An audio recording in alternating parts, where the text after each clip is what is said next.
A single tiny island in the North Atlantic would conquer a quarter of the entire planet, ruling over 458 million people across 6 continents. For 300 years, the British Empire saw incredible triumphs, unbelievable wealth, and staggering cruelty. Here's what life was really like at the centre of the largest empire in human history. So, yeah, if these stories work for you, subscribe. And I'm curious, what time is it where you are? Comment below. Got comments from Seattle to Stockholm last time. The time zone thing never stops being weird to me. Alright, tonight it's the British Empire. But hold up though. Get cozy first. Adjust those pillows. Pull up that blanket. Trust me, once we get going, you won't want to move. Your eyes flutter open in the darkness. It's still hours before dawn, and the bitter cold of a 9th century English morning has already worked its way under your thin woolen blanket. The straw mattress beneath you crackles as you shift, trying to find warmth that simply isn't there. Outside, you can hear the wind howling. Not just any wind, but the kind that carries whispers of something worse. Vikings. The word alone makes your stomach clench. They've been raiding coastal villages for decades now, but the attacks are getting worse, more coordinated, more deadly. Last month, they burned the monastery just 10 miles north, no survivors. You're not in some fancy castle with stone walls. You're in a simple wooden hut with gaps between the planks wide enough to let in both the freezing air and the howling sounds of approaching danger. The thatched roof above leaks when it rains, which in England is basically always. "They're coming!" someone shouts outside. "The Danes are coming!" And just like that, your village erupts into chaos. Welcome to the very beginning of what would become the largest empire in human history. But right now, England isn't conquering anyone. They're just trying to survive. It's 878 AD, and King Alfred, later called Alfred the Great, though nobody's calling him that yet, is in serious trouble. The Vikings under Guthrum have launched a massive invasion, and Alfred has been forced to retreat to the marshlands of Somerset. Picture this: the King of Wessex, hiding in a swamp, while Danish warriors take over his kingdom. The king's been defeated. A ragged messenger tells your village, "We're to flee or submit." But here's where it gets interesting. Rather than surrendering, Alfred does something unexpected. In these marshlands, this desolate place of mud and reeds and fog so thick you can barely see your hand in front of your face, he begins to plan. The marshes of Somerset aren't just wet and miserable, they're practically a different world. When you wade through water up to your knees, every step threatens to suck your boots off. The constant dampness works its way into your clothes, your skin, your bones. At night, the temperature drops so low that your breath forms clouds in front of your face. Your fingers turn blue. Your teeth chatter so hard you worry they'll crack. But the marsh also provides protection. The Vikings don't know these waterways. They don't know which paths lead to solid ground and which lead to sinkholes that will swallow a man whole. "The mud saved us," one of Alfred's soldiers would later say. Can you imagine? Saved by mud. In these marshes, Alfred regroups, gathering loyal followers. These aren't professional soldiers, they're farmers, blacksmiths, tanners, regular people with families to protect. They train with whatever weapons they can find or make. Some have proper swords, most have sharpened farm tools. You're among them, learning to fight with a pitchfork because it's all you have. Your hands blister and bleed as you practice hour after hour, day after day. The weight of it makes your arms ache, but you keep going. What choice do you have? Then comes the moment that will change everything. Alfred, this king who's been hiding in marshes, leads his ragtag army to Edington. You march alongside men who are just as terrified as you are, just as determined. The battle is chaos, screaming, blood, the clash of metal, the squelch of mud beneath your feet. Men die around you, some from wounds so horrible you'll see them in your nightmares for years to come. The smell is overwhelming, blood, sweat, fear, death, but somehow, against all odds, Alfred wins. The Viking leader Guthrum is baptized as a Christian, and a treaty establishes the Danelaw, a region where Viking rule is officially recognized, but the rest of England is safe. This is how the story of the British Empire begins, not with conquest, but with survival, not with domination, but with a desperate fight to simply exist. Fast forward about 100 years, Alfred's grandson, Athelstan, becomes the first king to unite all of England under one rule. It's the first time this collection of kingdoms, tribes, and territories has been brought together as a single nation. One land, one king, the people say. England. But let me tell you, being united doesn't mean much when you're a peasant tending your tiny plot of land. You still wake before dawn, still work until your back feels like it might snap, still go to bed hungry more often than not. The fields don't care who wears the crown. And England is still small, tiny, really, compared to what it will become. The concept of an empire is centuries away.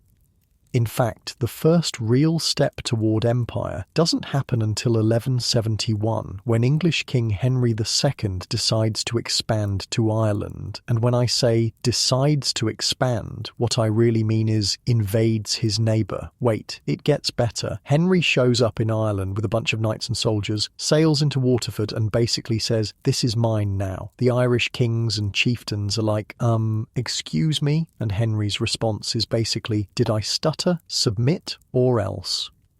Now, I want you to picture yourself as an Irish farmer at this moment. You're just living your life, tending your crops, trying to survive on land your family has worked for generations. Then suddenly some foreign king shows up with armed men and declares that your home belongs to him now. It's like if your neighbour kicked down your door, sat on your couch and announced that your house was theirs, except with more swords and fewer police to call. Surprisingly, various Irish bishops and clergymen meet at the Senate of Cashel and actually recognise Henry as their ruler, and just like that, Ireland becomes England's first colony, the first domino to fall in what will become a global empire. Now let's jump ahead to 1277. King Edward, why wants Wales? He doesn't ask nicely, he just takes an army and marches in. The Welsh fight back, of course. They know their mountainous terrain in ways the English don't. They use guerrilla tactics, ambushing English soldiers in narrow valleys where their larger numbers don't help them. But Edward is relentless. When the Welsh resistance is crushed, he builds massive castles across Wales, not as homes or palaces, but as symbols of power. These aren't the fairy tale castles you're thinking of. These are brutal, imposing fortresses designed to intimidate. Those walls aren't to keep invaders out, a Welsh farmer tells his son. They're to keep us in. But England's ambitions are still limited to its immediate neighbours. The wider world remains largely unknown. That's about to change. The late 1400s bring a revolution in how Europeans see the world. In 1492, Christopher Columbus sails west and stumbles upon the Americas. Suddenly, there are new lands to explore, new resources to exploit, new peoples to encounter, and unfortunately, to conquer. The English government sees opportunity when Italian explorer Giovanni Caboto, who changes his name to the more English-friendly John Cabot, approaches King Henry VII with a proposal to explore the new continent. The king is intrigued. He gives Cabot a patent authorising him to claim any lands he discovers for England. In May 1497, Cabot set sail from Bristol on a small ship called the Matthew. The voyage is brutal. Imagine being on a wooden vessel smaller than a modern bus, tossed by Atlantic waves higher than houses. The constant motion makes your stomach heave. The salt spray soaks your clothes, which never fully dry in the damp air. You sleep on hard planks if you sleep at all. Many sailors simply fall overboard during storms, never to be seen again. After weeks of this torture, Cabot and his crew spot land what will later be called Newfoundland. They encounter indigenous peoples who've lived there for thousands of years, plant the English flag, and claim the territory for England, because that's what Europeans did back then. They showed up somewhere people already lived and said, "Mine now." But claiming land and actually controlling it are two very different things. England's first serious attempt at establishing a colony doesn't come until much later, and it doesn't go well. Let's talk about Roanoke. In 1584, Queen Elizabeth I grants Sir Walter Raleigh a charter to explore and colonize lands in the New World. Raleigh dispatches an expedition to Roanoke Island off the coast of what's now North Carolina. About 100 people arrive in 1585. They build a fort and try to interact with the local Native American tribes. At first, relations are positive. They trade goods and exchange knowledge, but tensions rise over time. The region's harsh conditions, including disease and food shortages, make life miserable for the colonists. Many fall ill with fevers that leave them delirious, their bodies burning hot even as they shiver uncontrollably. Others develop dysentery, a horrific condition where your body essentially turns itself inside out through constant bloody diarrhea. Food becomes scarce. The colonists, mostly city folk from England, don't know how to farm in this new environment. They don't recognise which plants are edible and which are poisonous. They don't know how to hunt the unfamiliar animals. They're starving in a land of plenty simply because they lack the knowledge to survive. When Sir Francis Drake stops by on his way back to England, he offers to take the colonists home. Most accept, abandoning the colony. Raleigh tries again in 1587 with 118 settlers, but when ships return 3 years later, everyone has vanished. The only clue is the word Croatoan, carved into a post. The lost colony of Roanoke becomes one of history's enduring mysteries. Did they integrate with native tribes? Were they killed? Did they try to sail home and perish at sea? We still don't know. What we do know is that establishing colonies is brutally difficult. It's not just about planting a flag and claiming land. It's about surviving in unfamiliar environments, facing diseases your body has no resistance to, finding food when you don't recognize the plants or animals, and navigating complex relationships with indigenous peoples who, understandably, might not be thrilled about strangers showing up and claiming their ancestral lands. Meanwhile, back in Europe, England faces a different kind of threat. In 1588, Spanish King Philip II sends the Spanish Armada, a fleet of 130 ships carrying over 30,000 soldiers, sailors, and marines to invade England. Queen Elizabeth calls upon her naval commanders, including Sir Francis Drake, to defend the realm. Despite being outnumbered and having fewer and smaller ships, the English have advantages in maneuverability and firepower. Picture yourself on one of those English ships. The wooden deck shifts beneath your feet as waves rock the vessel. The air smells of salt water, gunpowder, and fear. Around you, men prepare for battle, checking cannons, sharpening swords, praying to whatever gods they believe in. When the Spanish Armada appears on the horizon, it's a terrifying sight. Ship after ship after ship, seemingly endless. Your mouth goes dry, your hands shake. The man next to you vomits over the side. But the English have a plan. Using smaller, more agile ships, they attack the armada from the rear, firing salvos and quickly retreating. The Spanish, in their larger, slower vessels, can't respond effectively. Then comes a moment of brilliant strategy. The English send fire ships, vessels loaded with flammable materials and set ablaze toward the armada. The sight of these floating infernos causes the Spanish to break formation. The Battle of Gravelines follows, a fierce and prolonged fight where English ships engage the Spanish at close quarters. The sounds are deafening: cannon fire, splintering wood, men screaming in pain and fear. When it's over, the Spanish retreat, attempting to navigate back to Spain. Harsh storms and strong currents take their toll, and what returns to Spain is a shadow of the mighty armada that set out. England has defended itself against one of the most powerful nations in the world, and in doing so, it's demonstrated that despite its small size, it's a force to be reckoned with. But while England celebrates this victory at sea, closer to home, Ireland continues to resist English rule. Hugh O'Neill, the Earl of Tyrone, leads a rebellion against the increasingly oppressive English policies. O'Neill is torn between loyalty to the English crown and love for Ireland and its people, but he can't bear to see Ireland suffer under foreign rule. He raises his banner, calling upon other Gaelic lords to join him in resistance. The English respond swiftly, sending armies to crush the rebellion. Battle after battle leaves the countryside scarred. The conflict earns the name 9 Years' War as it drags on from 1593 to 1603.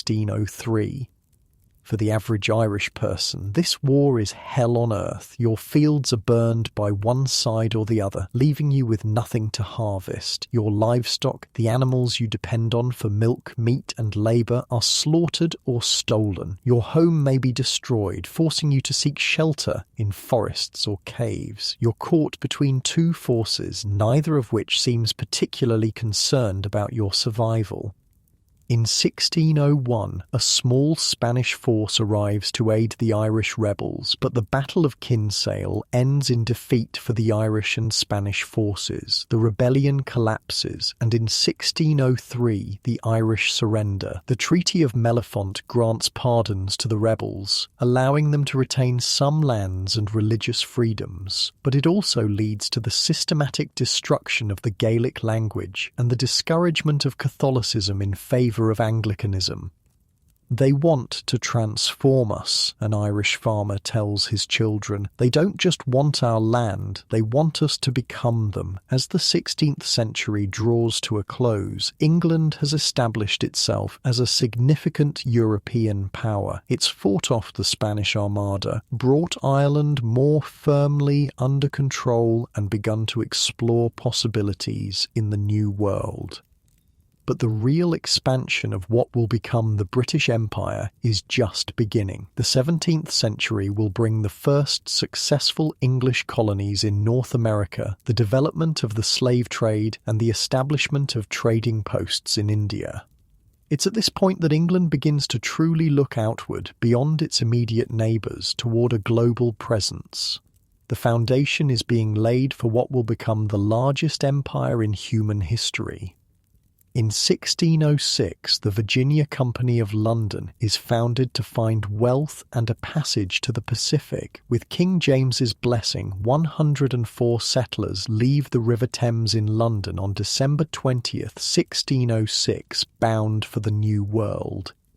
Try to imagine what it was like for these people. They're leaving behind everything they've ever known, their homes, many of their family members, the familiar sights and sounds and smells of England. They're boarding wooden ships to cross an ocean known for violent storms and deadly hazards.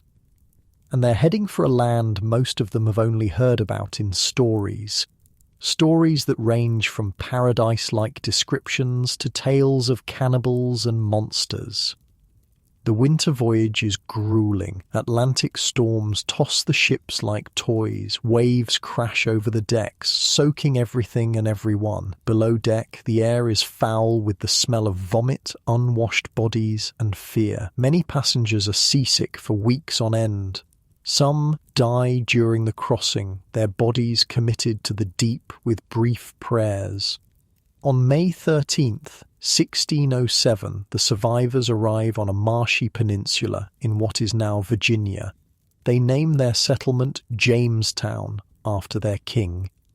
At first, the colonists marvel at the beauty of this new land, the lush forests, clear waters, and abundant wildlife, but paradise quickly turns to hell. The Virginia climate, with its relentless heat and humidity, is unbearable for many. Disease spreads rapidly among the settlers. Malaria and dysentery claim many lives. You've never experienced heat like this. It's as if the air itself is trying to drown you. Your clothes stick to your skin, soaked with sweat from dawn till dusk. Even breathing feels like work. Then there's the hunger. The colonists arrive when crops aren't ready for harvest, and with dwindling supplies they face starvation. The land, while beautiful, is unfamiliar. They don't know which plants are safe to eat, which are poisonous, which have medicinal properties. "We came looking for gold," one colonist says bitterly. "We found death instead."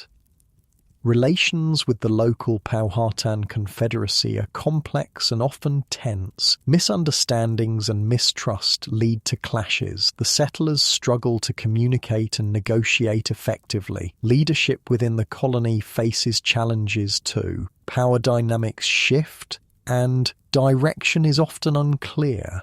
When the bold leader John Smith departs, the situation worsens. The winter of 1609 becomes known as the starving time. Food supplies run out completely. Colonists eat whatever they can find: horses, pets, leather, and according to some accounts, even the bodies of those who had died. Of the original settlers, only 60 survive this period. But somehow, against all odds, Jamestown perseveres. John Rolfe introduces tobacco cultivation, which thrives in the Virginia soil and climate. This brings financial prosperity to the struggling colony, attracting more settlers. While Jamestown is struggling to establish itself, English merchants are looking eastward. In 1607, William Hawkins is sent to establish trade in India. After a perilous voyage, he arrives in the port of Surat in 1608, one of the most important trading centres on the Indian west coast.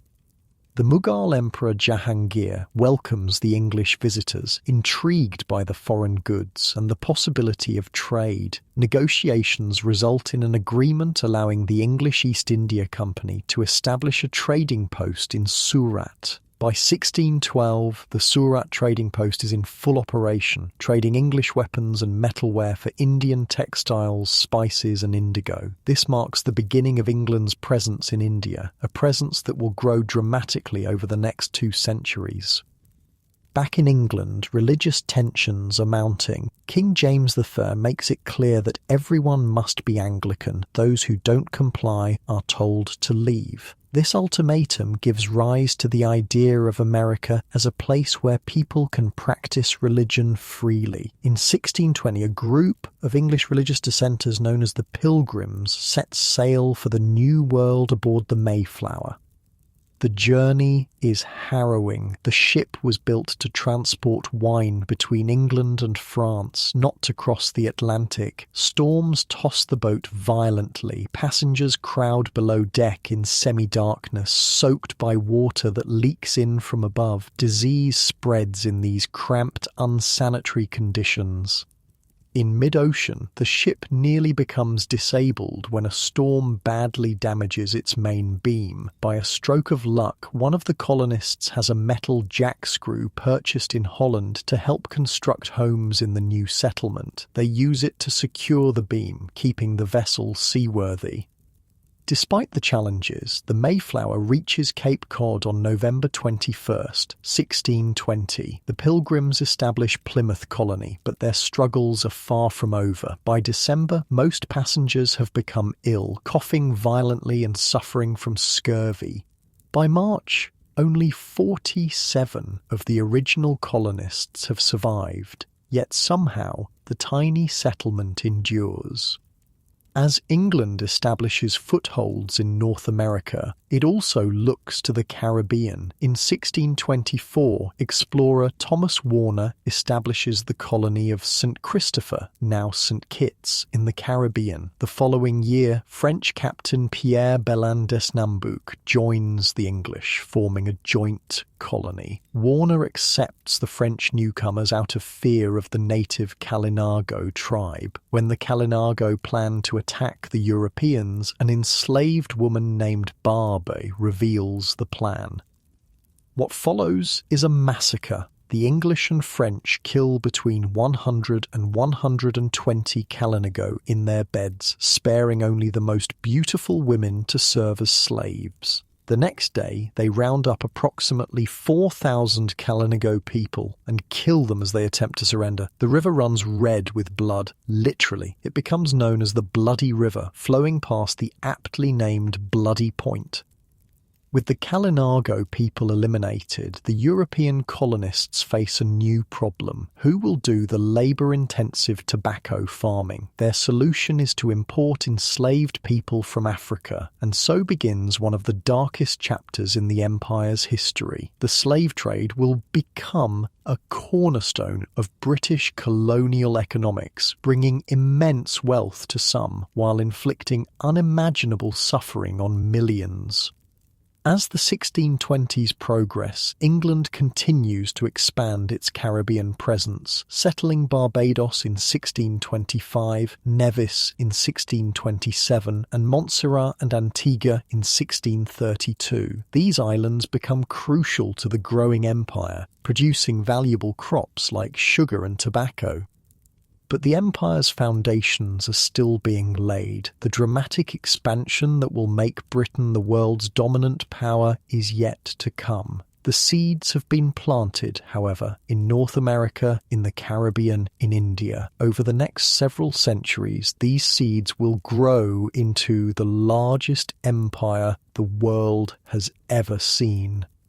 As you lie in your bed tonight, comfortable and safe, think about those early colonists facing unknown dangers, battling harsh elements, making desperate choices. Think about the indigenous peoples whose lives were forever altered by European arrival. Think about the enslaved Africans torn from their homes to labour in foreign lands. The story of the British Empire is one of extraordinary human achievement and courage, but also of exploitation, cruelty, and cultural destruction. It's a complex legacy that continues to shape our world today, and this is just the beginning. The empire will grow far beyond these early footholds, eventually encompassing nearly a quarter of the Earth's land surface and ruling over 458 million people. But that's a story for another time. For now, as your eyes grow heavy and sleep begins to claim you, remember that history isn't just about kings and queens, battles and treaties. It's about ordinary people living through extraordinary times, making choices, some heroic, some horrific, that echo through the centuries. The British Empire began not with grand designs of global domination, but with survival, opportunity, and a gradual expansion that would, over generations, reshape the world in ways no one could have imagined. The year is 1534, and King Henry VIII is about to do something absolutely bonkers that will change England and eventually the world forever. Imagine waking up one morning to discover that your country has an entirely new religion because the king couldn't get his wife pregnant with a boy. Yeah, that actually happened. But let's back up a bit. Henry VIII had been married to Catherine of Aragon for years. They had a daughter, Mary, but no male heir, and Henry was obsessed with having a son to inherit his throne. "The king's moods are darker than a storm cloud," whispers a servant in the royal kitchens. He paces the halls at night, muttering about sons and succession. Henry decides his marriage is cursed because Catherine was previously married to his older brother Arthur, who died. According to the Old Testament, marrying your brother's widow is forbidden. Henry becomes convinced this is why he doesn't have a male heir, so he asks the Pope for an annulment. The Pope, influenced by Catherine's powerful nephew, Emperor Charles V of Spain, says no. Now, if you or I got told no by the highest religious authority on earth, we'd probably just deal with it. But kings aren't like normal people. When Henry gets told no, he essentially says, "Fine, I'll make my own church where I'm in charge." And that's exactly what he does. In 1534, Parliament passes the Act of Supremacy, officially creating the Church of England with King Henry VIII as its head. Think about what this meant for ordinary people. Imagine you're a peasant farmer who's been Catholic your entire life, as has every generation of your family going back centuries. Your entire understanding of the world, the afterlife, salvation, everything is rooted in Catholic teachings. Then suddenly, by royal decree, you're told that's all wrong, and now you need to follow this new church instead. "My grandmother cried for days," a man later recalled. "She thought we'd all go to hell for abandoning the true faith. Some embraced the change, others resisted. Those who refused to acknowledge the king as the head of the church faced severe consequences, including execution." After Henry's death, his daughter Mary, a devout Catholic, takes the throne and tries to restore Catholicism, earning the nickname Bloody Mary for her brutal persecution of Protestants. But her reign is short-lived. When her half-sister Elizabeth I becomes queen, she re-establishes Protestantism as England's official religion, passing her own Act of Supremacy in 1559. Meanwhile, across the Atlantic, the race for colonization has begun. The Spanish have established colonies across South America, the Portuguese control Brazil, the French have settlements in Quebec and Florida. Elizabeth I sees all this expansion and thinks, "I want some of that." So she commissions an army of seafarers to explore the world. These men, known as the Sea Dogs, are given legal permission to pillage and loot Spanish ships. One of Elizabeth's first appointees is John Hawkins, a pardoned killer who joins the Royal Navy to save his life. In 1561, Hawkins travels to the Canary Islands, a Spanish colony off the coast of Africa. There, he discovers a horrific but lucrative business opportunity, the slave trade. In 1562, Hawkins sails to Sierra Leone, where he captures 300 Africans and forces them onto his ship. The conditions are beyond inhumane. People are chained together, lying in their own waste, with barely enough food or water to survive. Many die during the crossing from disease, starvation, or suicide. Hawkins sells these enslaved people in the Caribbean, trading them for pearls, hides, and sugar. The business is so profitable that when he returns to England, he's knighted. Let that sink in. The first English slave trader was given a knighthood for his achievements. But Queen Elizabeth isn't just interested in attacking Spanish ships and trading enslaved people. She also wants to establish permanent English settlements in the New World. After the failed Roanoke colony we talked about earlier, England finally establishes a successful permanent colony at Jamestown in 1607, but living conditions there are brutal. The water tastes like someone pissed in it, a colonist writes home, because someone probably did. The Jamestown settlement is located on a swampy peninsula with brackish water that makes everyone sick. Mosquitoes bring malaria. Poor sanitation leads to dysentery. Food is scarce. Of the original 104 settlers, only 38 survive the first year. John Smith, one of the colony's leaders, enforces strict rules to keep the settlement alive. He who does not work does not eat. This doesn't make him popular, but it keeps people alive. The colony's fortunes change when John Rolfe introduces a strain of tobacco that thrives in Virginia soil. Suddenly Jamestown has a cash crop. The demand for labour grows, and in 1619 the first ship carrying enslaved Africans arrives in Virginia.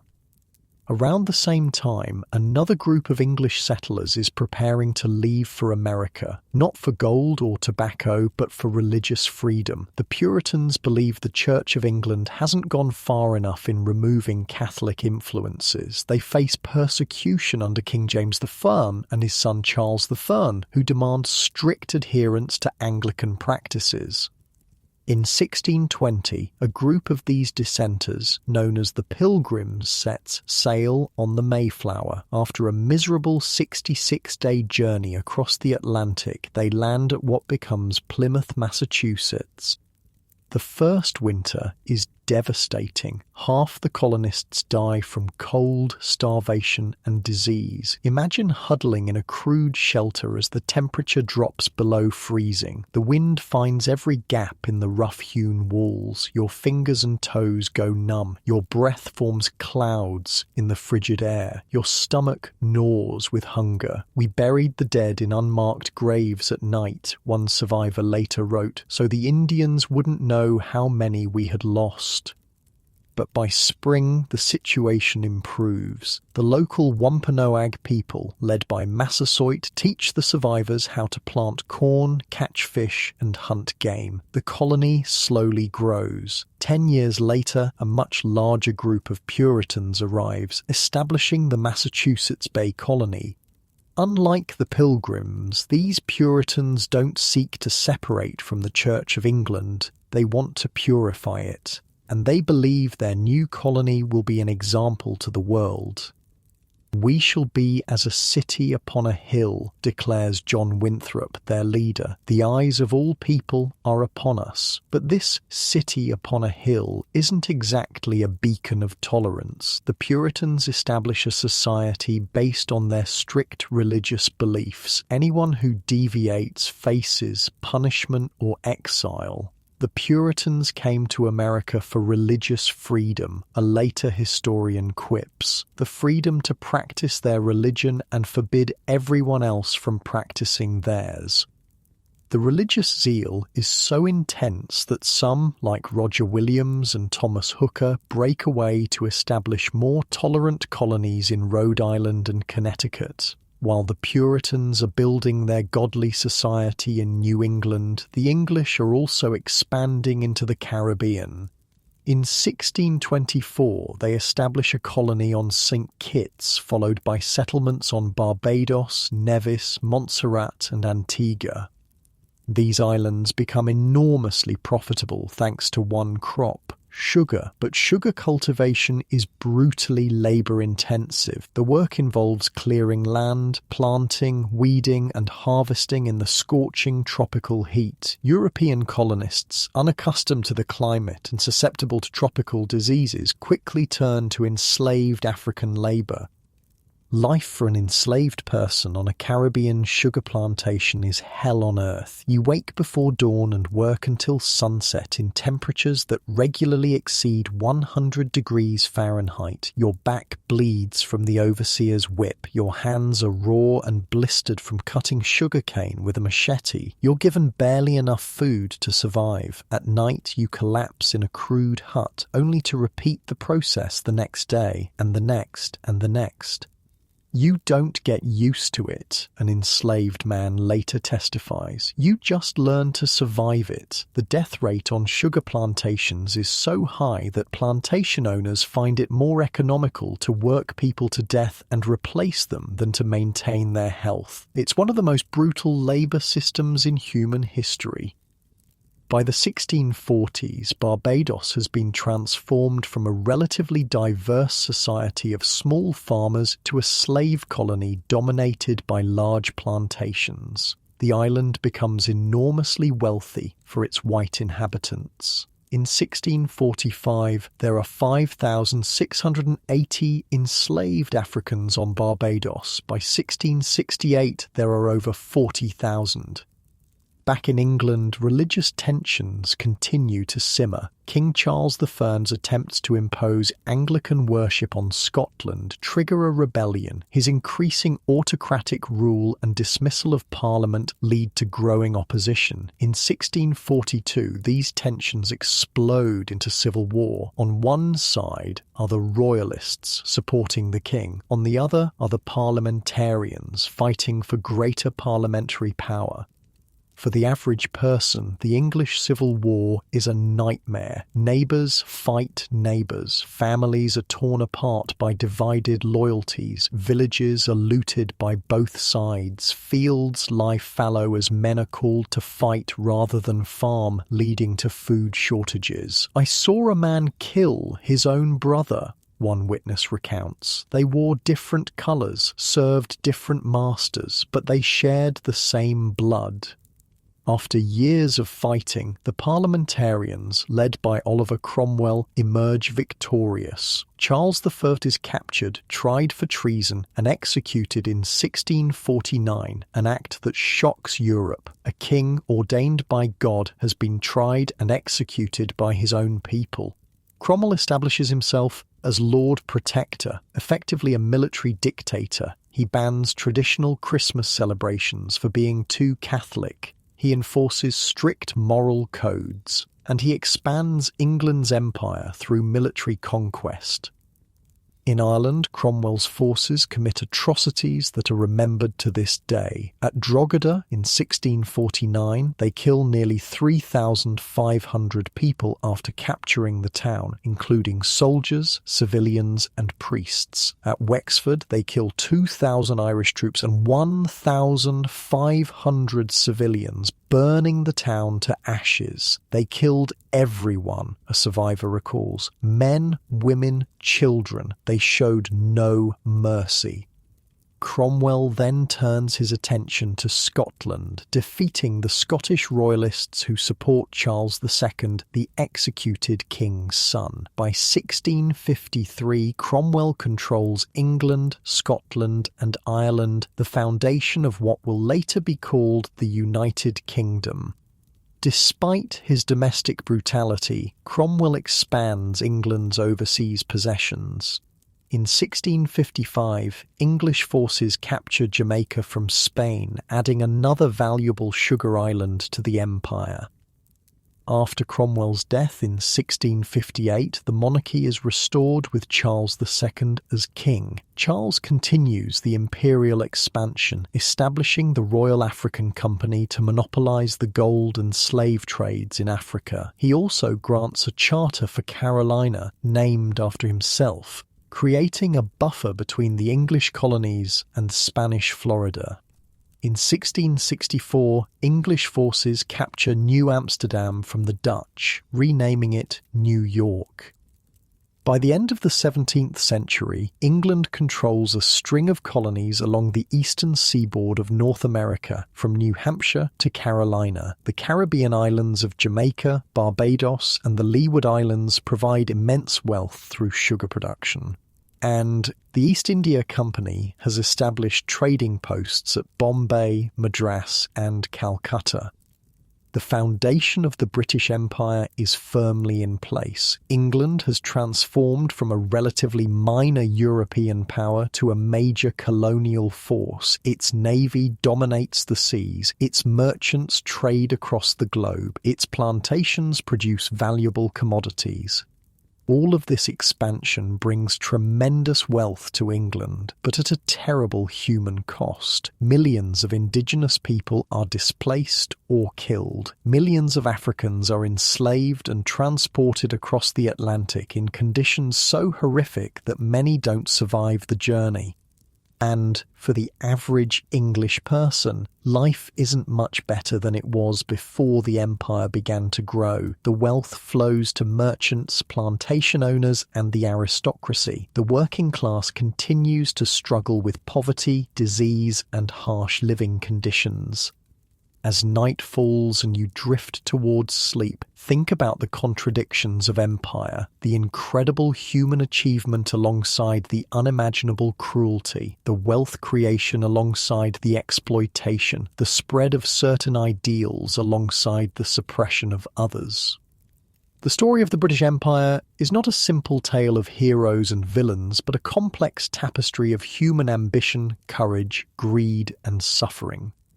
And we're still just at the beginning. In the next century, Britain will face new rivals, fight global wars, and expand its empire to unprecedented size. But for now, rest. Let the weight of history settle around you like a blanket, heavy with the lessons of the past. By the 1670s, the New England colonies are growing at a pace that would make modern urban planners have a panic attack. In just 50 years, the Massachusetts Bay Colony has exploded from 180 people to over 64,000. That's not gradual growth, that's a population bomb. And what happens when you have more people? You need more space, more resources, and more food. So the colonists begin pushing outward beyond their original settlements. There's just one small problem. They're expanding into land that already belongs to someone else, the Wampanoag Confederacy. Now, let's be real. The relationship between the Wampanoag and the colonists was complicated from day one. The Wampanoag initially helped the struggling Plymouth settlers survive, teaching them how to grow corn and navigate the unfamiliar landscape. But as more ships arrived carrying more colonists who needed more land, tensions grew. Our grandfathers welcomed them, a Wampanoag man tells his son, and now they take everything. The fundamental problem was that the English and the Wampanoag had completely different concepts of land ownership. To the English, land was something an individual could own with the right deed. To the Wampanoag, land was a communal resource that belonged to everyone and no one. So, when English settlers tried to buy land from the natives, the whole transaction was wrapped in misunderstanding. The Wampanoag might have thought they were granting usage rights, while the English believed they were getting permanent exclusive ownership. How can anyone own the land? A Wampanoag elder asks. Can you own the sky, the river, the wind? In 1675, everything explodes when 3 Wampanoag men are executed by English authorities for the murder of a Christianized Native American named John Sassamon. The Wampanoag leader Metacom, called King Philip by the English, is outraged. He leads his warriors in attacks on English settlements, starting a conflict known as King Philip's War. For the average colonist, this war is terrifying. Imagine living in a small wooden house on the edge of the wilderness. There are no police to call, no army nearby to protect you. Your closest neighbours might be a mile away. At night you hear rustling in the dark forest that surrounds your home. Is it the wind? A deer? Or warriors preparing to attack? We slept with axes and muskets beside our beds, one colonist later wrote. If we slept at all. Villages like Swansea, Taunton, Brookfield and Deerfield are attacked. Some are burned to the ground. Settlers flee to larger towns for safety, abandoning homes and farms they've spent years building. The winter months bring their own kind of hell. Both sides endure harsh conditions, disease, starvation, exposure. Native American villages are razed, families torn apart. English settlements are destroyed, their inhabitants killed or captured. The snow was stained with blood, a survivor recalls, red on white. I still see it in my dreams. The English negotiate an alliance with the Mohawk tribe, gaining a strategic advantage against Metacom's forces. The tide turns when Metacom is killed in August 1676 by one of his former allies, a Christian Native American named John Alderman. With Metacom's death, the Native American resistance falters. The war officially ends with the Treaty of Casco, which allows the English to remain on all native lands in exchange for a trivial payment, 1 peck of corn per English family. This conflict fundamentally reshapes New England. The Native American population is decimated, with many killed in battle or sold into slavery in the West Indies. The survivors are pushed further inland or forced onto marginal lands. The English colonies, despite their losses, emerge stronger and more unified. But not all colonization efforts are marked by such violence. Around the same time, a new religious group is challenging Anglican dominance, the Quakers. Their beliefs are radical for the time. They reject formal church hierarchy, refuse to use titles, even addressing the king simply as Charles, and believe in an inner light that allows direct communication with God. William Penn, a prominent Quaker, sees an opportunity. King Charles II owes Penn's father a debt of £16,000, equivalent to about £2.8 million today. Instead of cash, Penn asks for land in the New World to create a haven for his fellow Quakers. In 1681, Charles signs the order creating the colony of Pennsylvania. When Penn arrives in October 1682, he establishes a settlement he names Philadelphia, Greek for brotherly love. His vision is unprecedented, a place where all people, regardless of race, religion, or gender, can prosper equally. This is a holy experiment, Penn declares. Here we will prove that people of different beliefs can live together in peace. It's a noble ideal, even if the reality doesn't fully match the vision. Still, Pennsylvania becomes known for its religious tolerance and fair treatment of Native Americans. Penn insists on paying native tribes for land rather than simply claiming it, and he learns their languages to negotiate directly with them. While the North American colonies are expanding and developing across the ocean, the East India Company is growing in influence. In 1639, they secure a small parcel of land on the Coromandel coast of India. Don't let the size fool you. This tiny spot, just a stretch of coastal dunes and palm trees, will become the foundation of British power in India.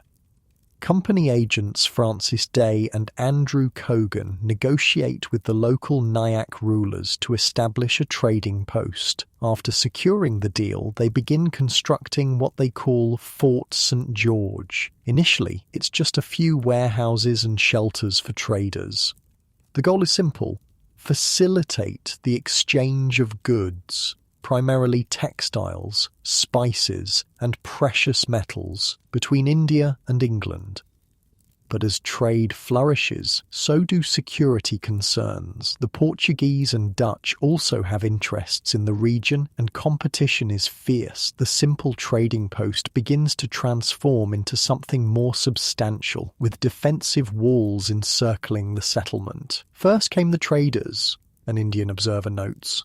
Then came the soldiers. I wonder who comes next. Fort St. George becomes more than just a trading post. It's a strategic centre of influence, a foothold in a vast and wealthy land, the first brick in what will become British India. Back in England, the political landscape is shifting once again. When Charles II dies in 1685, his brother James II takes the throne. Unlike Charles, James is openly Catholic, a problem in a country that has established Anglicanism as its official religion.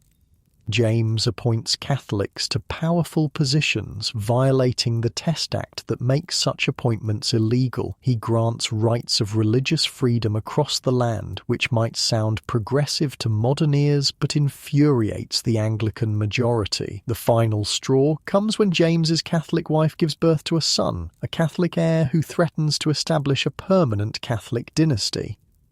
A Catholic king is bad enough, an Anglican bishop supposedly mutters. A Catholic dynasty is unthinkable. A group of nobles and political leaders known as the Immortal Seven invite James's Protestant son-in-law, William of Orange, to invade England and take the throne. William lands in 1688 and James flees to France.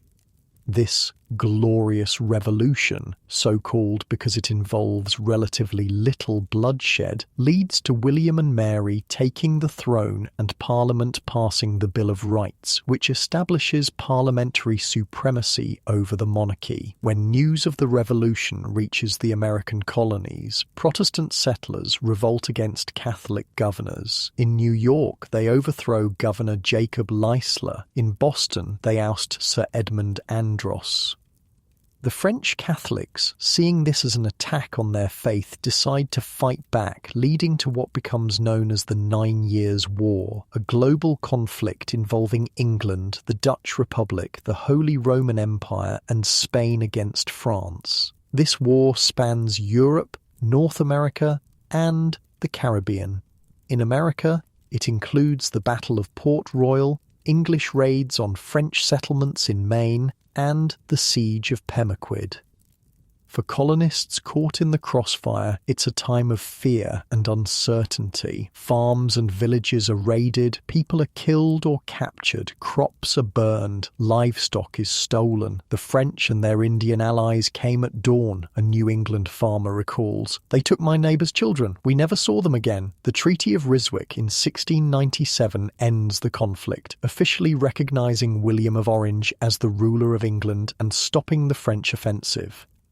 While the 9 Years' War rages in Europe and the Americas, the English are fighting their first war in India. The English East India Company wants to expand its control in the region, but Mughal Emperor Aurangzeb refuses their terms. In response, the company blockades several Mughal ports on India's western coast. The emperor retaliates by seizing company factories and arresting company representatives. The Mughal fleet blockades the company's fort in Bombay. After a year of resistance and famine, the company surrenders and sends envoys to beg for pardon. The price of peace is steep, a fine of 150,000 rupees, equivalent to about 4.4 million today. The company's representatives have to prostrate themselves before the emperor, a humiliating concession for the proud English.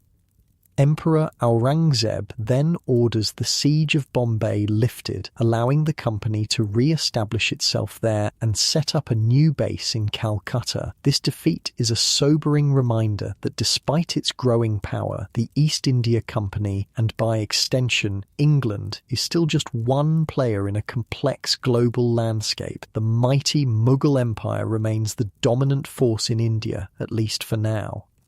As the 17th century draws to a close, Queen Anne takes the throne in England. The structure of government within the British Isles is unique. 4 kingdoms, 3 parliaments, and 1 monarch. Scotland has its own parliament and laws, but is under the British monarch.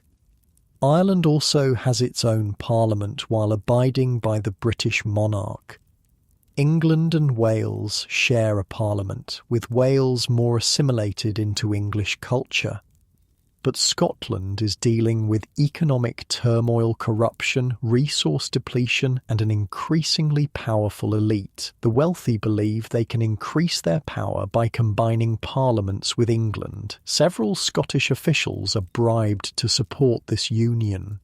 The Earl of Glasgow, David Boyle, and the second Duke of Queensberry, James Douglas, receive around £20,000, about £4 million today, to end the Scottish Parliament. They sold our country for gold, a Scottish farmer complains. What will they sell next? The air we breathe. Despite widespread opposition among ordinary Scots, on May 1st, 1707, the Scottish and English parliaments combined to form the Parliament of Great Britain, based in the Palace of Westminster in London. Any semblance of Scottish independence vanishes, sparking anger throughout Scotland. But for England, this union creates the term Great Britain and marks the beginning of what will truly be an empire. The formation of Great Britain coincides with another conflict with France, the War of the Spanish Succession. When Spanish King Charles II dies without children, 2 rival claims emerge. Archduke Charles of Austria and Philip of Anjou, a relative of France's King Louis XIV. The English fear a united French and Spanish throne would increase Catholicism's power worldwide, so they declare war. The conflict plays out across Europe and the Americas. In America, French forces capture Fort Albany from the English. Later, English commanders Francis Nicholson and Samuel Vetch capture Port Royal in Acadia from the French, renaming it Annapolis Royal. When the war ends with the Treaty of Utrecht in 1713, Philip V is recognised as the King of Spain, but England gains significant advantages, the Asiento de Negros, which gives them control of the slave trade to Spanish colonies, and territorial concessions, including Nova Scotia, Newfoundland, and parts of Rupert's Land in North America. As one imperial official put it, "We didn't win the throne of Spain, but we won the world." The treaty also cedes Gibraltar and Minorca to Britain, giving them strategic positions in the Mediterranean. Britain is emerging as a major global power, with territories and influence spanning multiple continents. Around this time, the Carolinas reshape their society by splitting into North and South Carolina. South Carolina becomes a jewel of the British Empire, with its fertile land ideal for sugarcane production.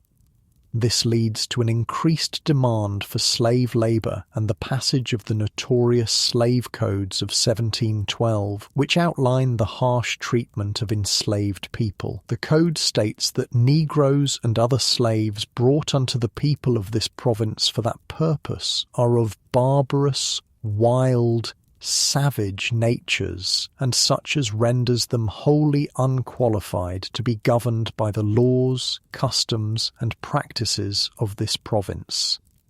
These codes establish brutal rules. Slaves cannot leave their owner's property without permission. Any slave attempting to escape receives the death penalty. Punishments for escaped slaves include public whipping, branding, ear removal, and castration. "They don't see us as human," an enslaved man whispers to his son. "Remember that you are, no matter what they say." The slave trade grows exponentially, particularly in the Caribbean. Sugar cultivation is brutally labour-intensive, clearing land, planting, weeding, harvesting, all in 100-plus degree heat. Enslaved people work 18-hour days, malnourished and mistreated. Many die from exhaustion, disease, or abuse. Between 1710 and 1720, the English enslave and transport around 200,000 Africans to the Americas to maintain their labour force. "They work us until we drop," a survivor later testifies. "Then they bring more to replace us. We are tools to them, not people." As the first quarter of the 18th century unfolds, the British Empire continues to expand its reach. The North American colonies are growing in population and economic importance. The Caribbean islands are producing immense wealth through sugar cultivation. Trading posts in India are developing into centres of commerce and influence. But this expansion comes at a terrible human cost: the displacement and death of indigenous peoples, the enslavement of Africans, the exploitation of resources and labour. For the average person living under British rule, daily life is a struggle for survival. Whether you're a farmer in New England, an enslaved person on a Caribbean plantation, or a tradesperson in a company settlement in India, your existence is defined by hard work, limited opportunities, and vulnerability to forces beyond your control. Yet the British Empire continues to grow, driven by ambition, opportunity, and competition with other European powers. The stage is set for even greater expansion in the decades to come, and the conflicts that will inevitably follow. As you lie in your comfortable bed, far removed from the harsh realities of colonial life, consider the complex legacy of empire. The innovations and achievements came alongside exploitation and cruelty. The wealth generated for some meant suffering for many others. And the world we inhabit today still bears the imprint of these historical forces, for better and for worse. It's 1732 and James Oglethorpe has an idea, not just any idea, but the kind of idea that makes you wonder if he's been drinking or if he's actually onto something brilliant. His plan? Create a colony for England's poor debtors, people who've been thrown into prison because they can't pay what they owe. Instead of rotting in jail cells, they could start fresh in America. The English government loves this idea, not because they particularly care about poor people, mind you, but because they're worried about the Spanish in Florida pushing northward. They need a buffer zone, and so Georgia is born, named after King George II, because colonizers aren't exactly known for their creativity when it comes to naming things. In November 1732, 144 colonists, including Oglethorpe, board the Anne at Gravesend, England. After a long Atlantic crossing, they arrive in Savannah on February 12, 1733. Unlike their neighbours in the Carolinas, Georgia initially bans slavery. This isn't because Oglethorpe is some enlightened abolitionist ahead of his time. It's practical. He wants the colonists to farm their own small plots, not create massive plantations with slave labour. A small farm, honestly cultivated, is better than a great estate ill-gotten and worse managed, Oglethorpe supposedly tells the settlers. There's also the fear that enslaved Africans might run away to Spanish Florida, where they're offered freedom if they join the Spanish army. If slavery were permitted, there'd be little stopping enslaved people from strengthening the Spanish forces. Picture yourself as one of these new Georgian colonists. You've spent months, maybe years, in a debtor's prison in London. The conditions were horrific: overcrowding, disease, starvation. People died daily. The stench was unbearable. Human waste, unwashed bodies, infection, death. Now you're in Georgia. The air is different, humid, yes, sometimes suffocatingly so, but clean. There are insects you've never seen before, some as big as your thumb. The forests seem endless, the soil rich. You have land, actual land that belongs to you. It's a dream come true, except for the part where you might die from malaria, starvation, or Spanish attacks. But hey, at least you're not in prison anymore. Speaking of the Spanish, relations between England and Spain are about to go from bad to worse. The trigger? An ear. Yes, an actual human ear. In 1731, British merchant Robert Jenkins is notorious for raiding Spanish ships. One day, a Spanish privateer captures Jenkins and, as punishment, cuts off his ear. Jenkins then does what any reasonable person would do. He preserves the ear in a jar of brandy and carries it around with him for the next 7 years. In 1738, Jenkins presents his pickled ear to the British Parliament. The outraged MPs demand retribution, and the conflict becomes known as the War of Jenkins' Ear. I swear I'm not making this up. For 8 years, Britain and Spain try to resolve the conflict peacefully, but in January 1740, Oglethorpe and his Georgian militia invade Florida, seizing 2 Spanish forts before realizing they don't have enough troops to take St. Augustine and retreating.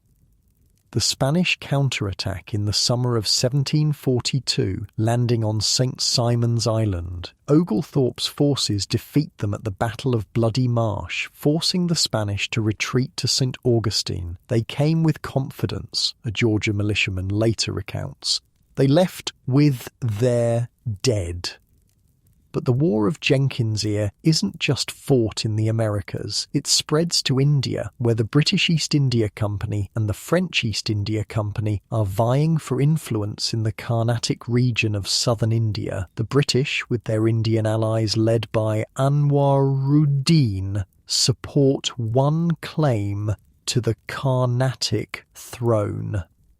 The French, under the ambitious Governor-General Dupleix, support another contender named Chanda Sahib.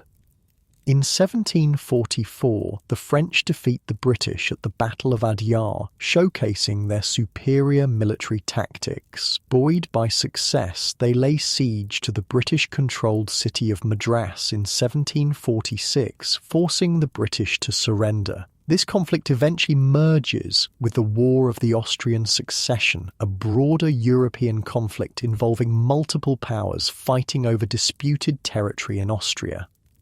By 1748, the parties are exhausted. The Treaty of Aix-la-Chapelle restores most territorial changes to their pre-war status, meaning Madras returns to British hands despite being lost in battle. Back in Georgia, the question of slavery resurfaces. Oglethorpe remains opposed, but many colonists, envious of their Carolina neighbours' wealth, want to import enslaved Africans. Why should we toil in the fields ourselves, they argue, when our neighbours grow rich by having others do the work? With the illegal importation of slaves from South Carolina already happening, Oglethorpe's ban becomes unenforceable. On January 1st, 1751, slavery is permitted in Georgia with a code similar to South Carolina's. This change ultimately hurts the worthy poor. Oglethorpe intended to help. Wealthy South Carolinians migrate to Georgia with their enslaved laborers, establishing large plantations that small farmers can't compete with. Meanwhile, in the forests of North America lies the Ohio Valley, 300,000 acres of valuable land. The Ohio Company of Virginia, founded by Augustine Washington, father of George Washington, wants to profit from this wilderness. Young George Washington is sent to survey the land. What he finds is concerning. The territory is already home to the Shawnee and Delaware tribes who aren't happy about British expansion. The French are also present, with forts like Fort Duquesne at the intersection of the Allegheny and Monongahela rivers. In April 1754, as tensions between the British and French escalate, 22-year-old Washington leads a small detachment of troops into the valley. In a secluded glen, they encounter a French force led by Joseph Coulon de Jumonville. What happens next is disputed. The British claim a battle erupted. The French call it an assassination. Either way, Jumonville ends up dead.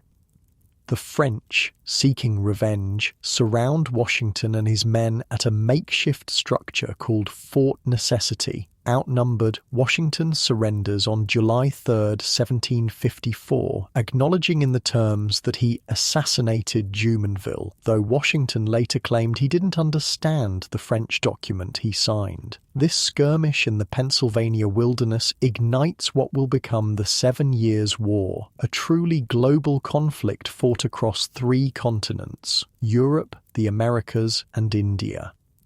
For ordinary people caught in this worldwide war, life becomes a nightmare of uncertainty and danger. In North America, frontier settlements are vulnerable to attack from French forces and their Native American allies. "We slept with our muskets loaded," a Pennsylvania farmer recalls. The children knew to run for the cellar at the first sound of alarm. In Europe, armies march across the countryside, requisitioning food and supplies from already struggling peasants. Young men are conscripted to fight, leaving fields untended and families without providers. "The soldiers took everything," a German farmer laments. "Our grain, our livestock, even the seed for next year's planting. How are we to survive?" In India, local populations find themselves caught between competing European powers, forced to pick sides in conflicts not of their making. The war doesn't start well for the British. In 1756, the governor of Bengal, Siraj-ud-Dowlah, captures Fort William in Calcutta, home of the British East India Company. When Bengalese soldiers enter the fort, they imprison 146 Englishmen in a tiny dungeon meant as a temporary holding cell until morning. The conditions are so appalling that, according to survivor John Howell, 123 of the 146 prisoners die overnight from heat, dehydration, and suffocation. This incident becomes known as the Black Hole of Calcutta. The British, determined to restore the fort and avenge the victims, send Officer Robert Clive to confront Siraj at the village of Plassey in Bengal. Picture the scene. Two armies facing each other on a hot June day in 1757. Siraj's forces outnumber Clive's, but appearances are deceiving. Clive has secretly allied with local officials discontented with Siraj's rule, including Mir Jafar. As the battle unfolds, Mir Jafar and his supporters defect, turning the tide in favour of the British. Siraj is captured and executed. Mir Jafar becomes the new governor, a puppet ruler under British influence. With this single battle, the British East India Company effectively takes control of Bengal, the richest province in India. It's a turning point in the history of British imperialism in South Asia. In North America, the tide initially favours the French, but in 1758, British General Geoffrey Amherst captures the fortress of Louisbourg on the eastern shores of Canada after a prolonged naval bombardment. The cannons roared day and night, a British Marine later writes. The fortress walls crumbled like sand castles against the tide. The following year, British forces under General James Wolfe target Quebec, the heart of French Canada. After an initial failure, Wolfe devises a daring plan. Under cover of darkness, British troops scale the seemingly insurmountable cliffs and descend upon the Plains of Abraham. The Battle of the Plains of Abraham on September 13, 1759, is brief but decisive. Both Wolfe and French commander Montcalm are mortally wounded. As Wolfe lies dying, he learns of the British victory. "Now, God be praised, I will die in peace," he supposedly says with his last breath. Quebec falls to the British on September 18, 1759. The following year, Montreal, the last remaining French stronghold in North America, surrenders as well. In India, the British continue their winning streak. At Wandiwash in southern India, British forces under General Eyre Coote defeat the French under Comte de Lally Tollendal. The French stronghold of Pondicherry falls in January 1761, eliminating French power in the subcontinent. The British also capture Caribbean islands from both the French and Spanish: Guadeloupe, Dominica, Martinique, St. Lucia, Grenada, and Havana. By the time peace negotiations begin, Britain is in a position of unprecedented strength. The Treaty of Paris in 1763 formalises Britain's dominance. France cedes Canada to Britain, along with all lands east of the Mississippi River. Spain trades Florida to Britain in exchange for the return of Havana. In India, the treaty reaffirms British control of Bengal, Madras, and Bombay. Britain has emerged as the dominant global power, with an empire spanning North America, the Caribbean, and significant parts of India. But victory brings its own challenges. The British government, reeling from the enormous cost of the 7 Years' War, is deeply in debt. To prevent expensive conflicts with Native Americans, they issue the Proclamation of 1763, creating a boundary line along the Appalachian Mountains from Nova Scotia to Florida. Westward expansion by colonists beyond this line is prohibited. This proclamation infuriates American colonists who feel entitled to the lands they fought for during the war. The Ohio Company, already established in the prohibited zone, simply ignores the regulation. "We won this land with our blood," a Virginia frontiersman declares. "No king across the ocean can tell us we can't have it." The British government's fears prove well-founded when the Ottawa Chief Pontiac launches a coordinated attack on British forts in May 1763. Native American forces lay siege to Fort Detroit, Fort Michilimackinac, and Fort Sandusky. The British are stunned by the coordination and ferocity of these attacks. Colonel Henry Bouquet breaks the siege at Fort Pitt, formerly Fort Duquesne, after the fierce Battle of Bushy Run. Pontiac proves to be not just a warrior, but also a diplomat, forging alliances among various tribes. By 1764, however, the rebellion loses momentum as many tribal leaders recognize that continued fighting might not achieve their desired outcomes. Negotiations commence, and peace is eventually established.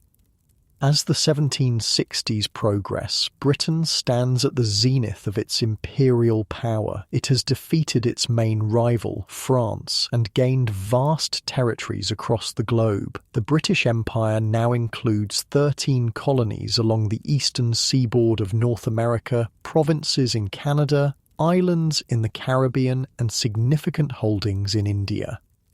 But there are storm clouds on the horizon. The American colonists who fought alongside British forces during the 7 Years' War are beginning to chafe under imperial rule. The British government's attempts to recoup war costs through taxation will soon spark resistance that will change the course of imperial history. For now, though, Britain basks in the glow of victory. The Union Jack flies over forts and trading posts from the icy shores of Hudson Bay to the tropical beaches of the Caribbean, from the forests of North America to the plains of Bengal. It's the dawn of what historians will later call the First British Empire. As you drift towards sleep, think about the scale of this global conflict that reshaped the world. Armies fighting across continents, navies clashing on distant seas, empires rising and falling, all while ordinary people try to survive in extraordinary times.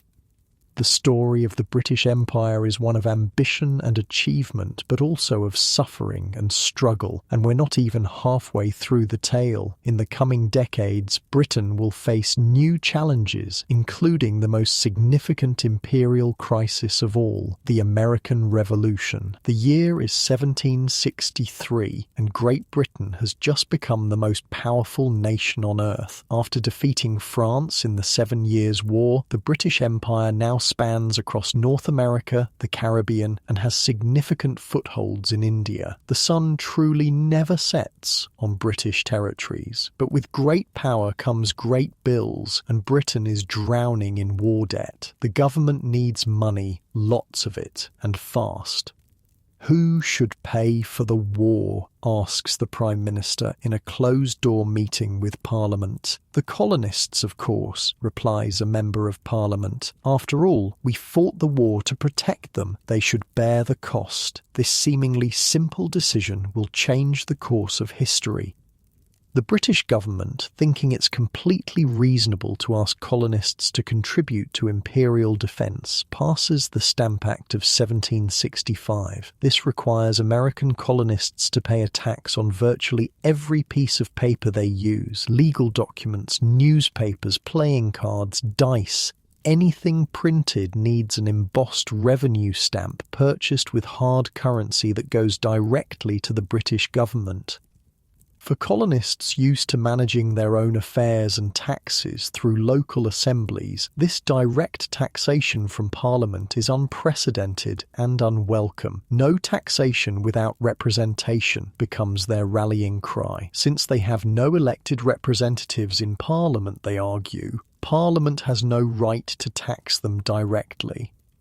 The backlash is immediate and fierce. Colonists boycott British goods. Tax collectors are tarred and feathered, and trust me, that's not a fun experience. Imagine having hot, sticky tar poured over your body, then being covered in feathers that stick to the tar. It's painful, humiliating, and potentially deadly if the tar is hot enough.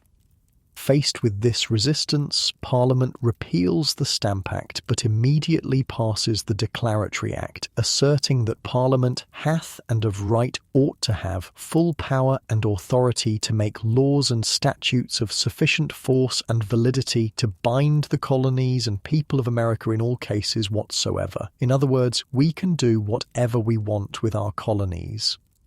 Meanwhile, across the ocean in India, the British East India Company is consolidating its power following the decisive Battle of Plassey. After over 100 years of dealing with the British East India Company, the once mighty Mughal Empire is in decline and near collapse.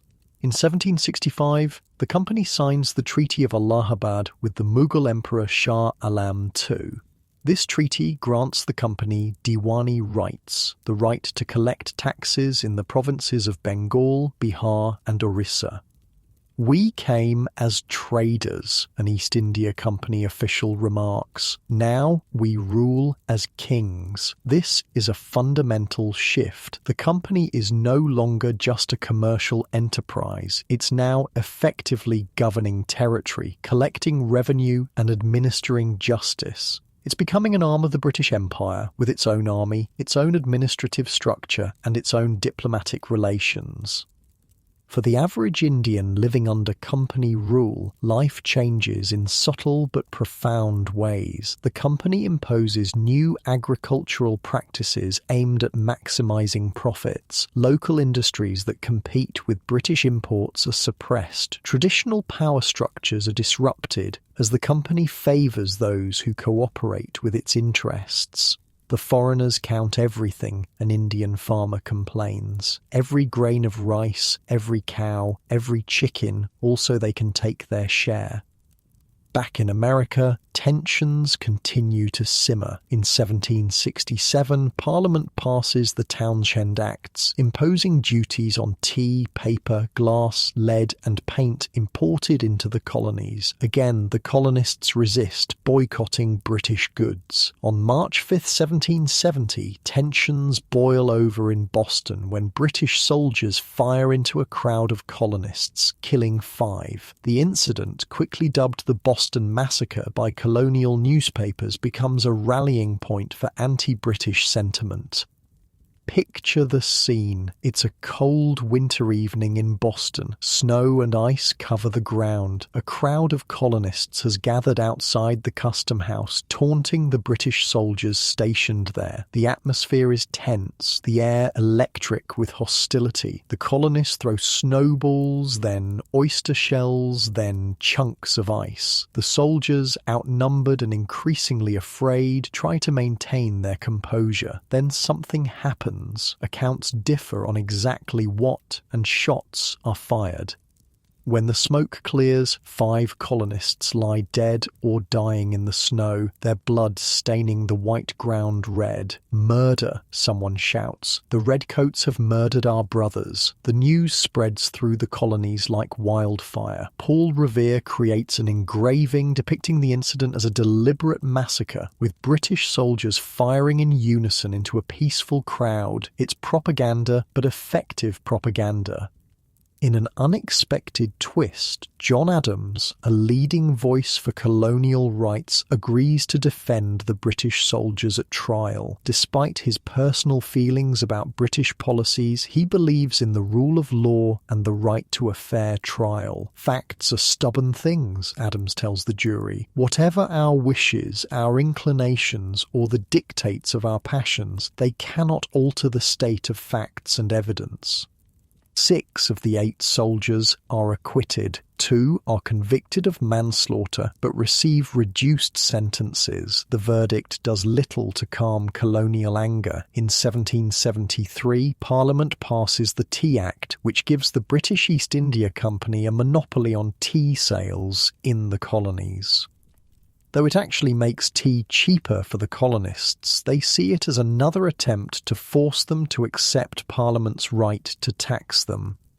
On December 16th, 1773, a group of colonists disguised as Mohawk Indians boards 3 British ships in Boston Harbor and throws 342 chests of tea into the water. The Boston Tea Party, as it becomes known, is a direct challenge to British authority. "I've never tasted saltier tea," jokes one participant afterward. Parliament responds with the coercive acts called the Intolerable Acts by the colonists, which close Boston Harbor, revoke Massachusetts' charter, allow troops to be quartered in private homes, and make British officials immune from prosecution in colonial courts. For Bostonians, the closure of their harbor is economically devastating. Ships can't enter or leave, meaning goods can't be imported or exported. Businesses fail. People lose their livelihoods. Food becomes scarce and expensive. "They mean to starve us into submission," a Boston merchant tells his family as they sit down to another meagre meal. The other colonies rally to Boston's aid, sending food and supplies. More importantly, they begin to see Britain's actions not as isolated incidents affecting one colony, but as a threat to all their liberties.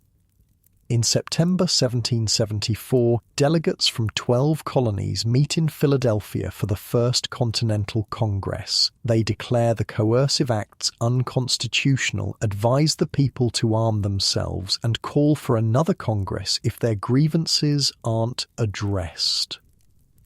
While the American colonies inch closer to open rebellion, Britain continues to expand its influence elsewhere. In 1768, Captain James Cook embarks on the HMS Endeavour to explore the South Pacific.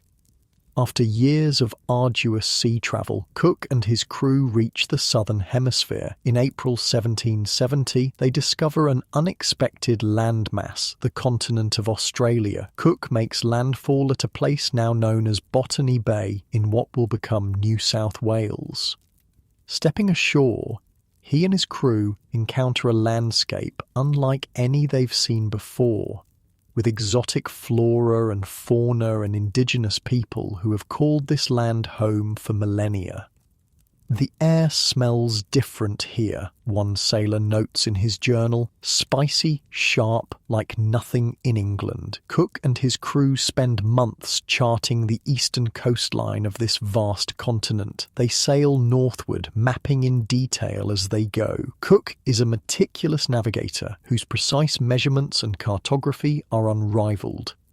As they venture farther north, they encounter a range of environments, from dense rainforests to pristine beaches and coral reefs. They see strange animals, creatures that hop on powerful hind legs carrying their young in pouches, furry animals that climb trees and eat leaves. Birds of brilliant plumage that mimic human speech. "If I hadn't seen it with my own eyes," a crewman writes, "I would have sworn the others were spinning tales to fool me. The world's newest and most dangerous frontier has been discovered." Cook claims it for Britain, ignoring the fact that the land is already inhabited by hundreds of indigenous nations with their own complex societies, languages, and traditions. This pattern of European powers claiming lands already inhabited by indigenous peoples has been repeated across the globe. From North America to the Caribbean to India to Australia, the expansion of the British Empire often means the displacement, subjugation, or elimination of native populations. Back in the American colonies, events are moving rapidly toward confrontation. In April 1775, British troops march from Boston to the nearby towns of Lexington and Concord to seize colonial weapons and arrest revolutionary leaders. Colonial militiamen warned by Paul Revere and others confront the British troops. Shots are fired. No one knows for certain who fired first, and the American Revolution begins. The shot heard round the world, as Ralph Waldo Emerson will later call it, sets in motion a chain of events that will lead to the first major loss of British colonial territory. As the conflict escalates, the colonists form the Continental Army under the command of George Washington. On July 4th, 1776, the Continental Congress adopts the Declaration of Independence, formally severing ties with Great Britain.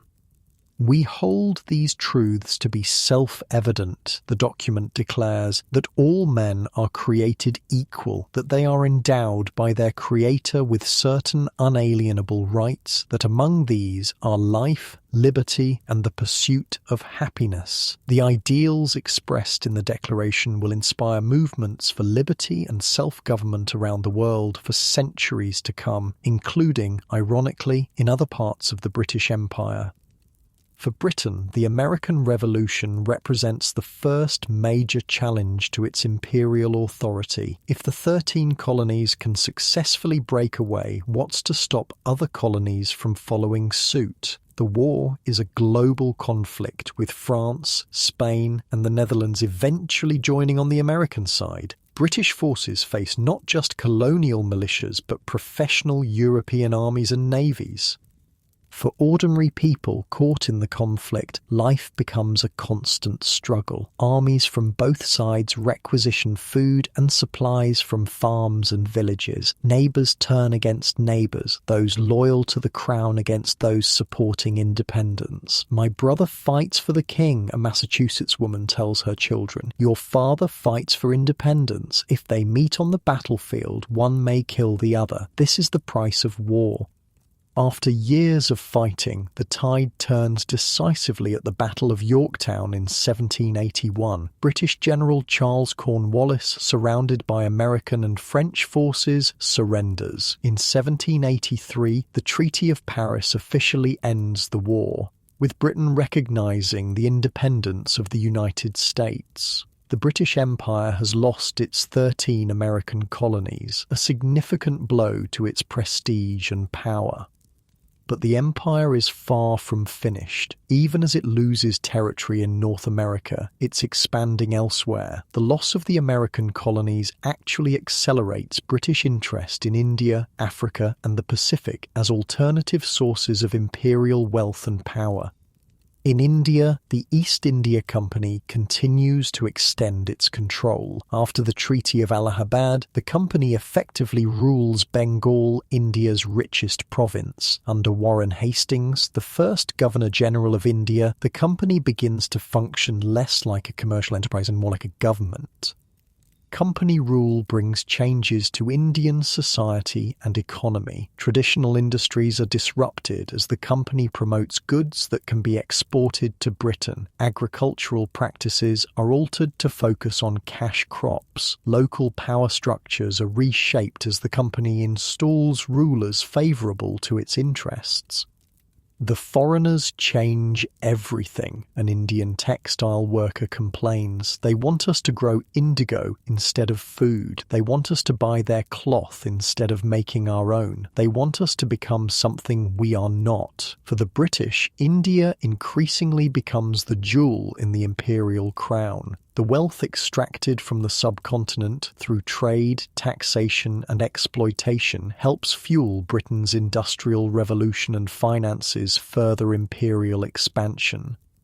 In Africa, British involvement is still primarily focused on the slave trade and coastal trading posts. The interior of the continent remains largely unexplored by Europeans, but this will change in the coming decades as the scramble for Africa begins.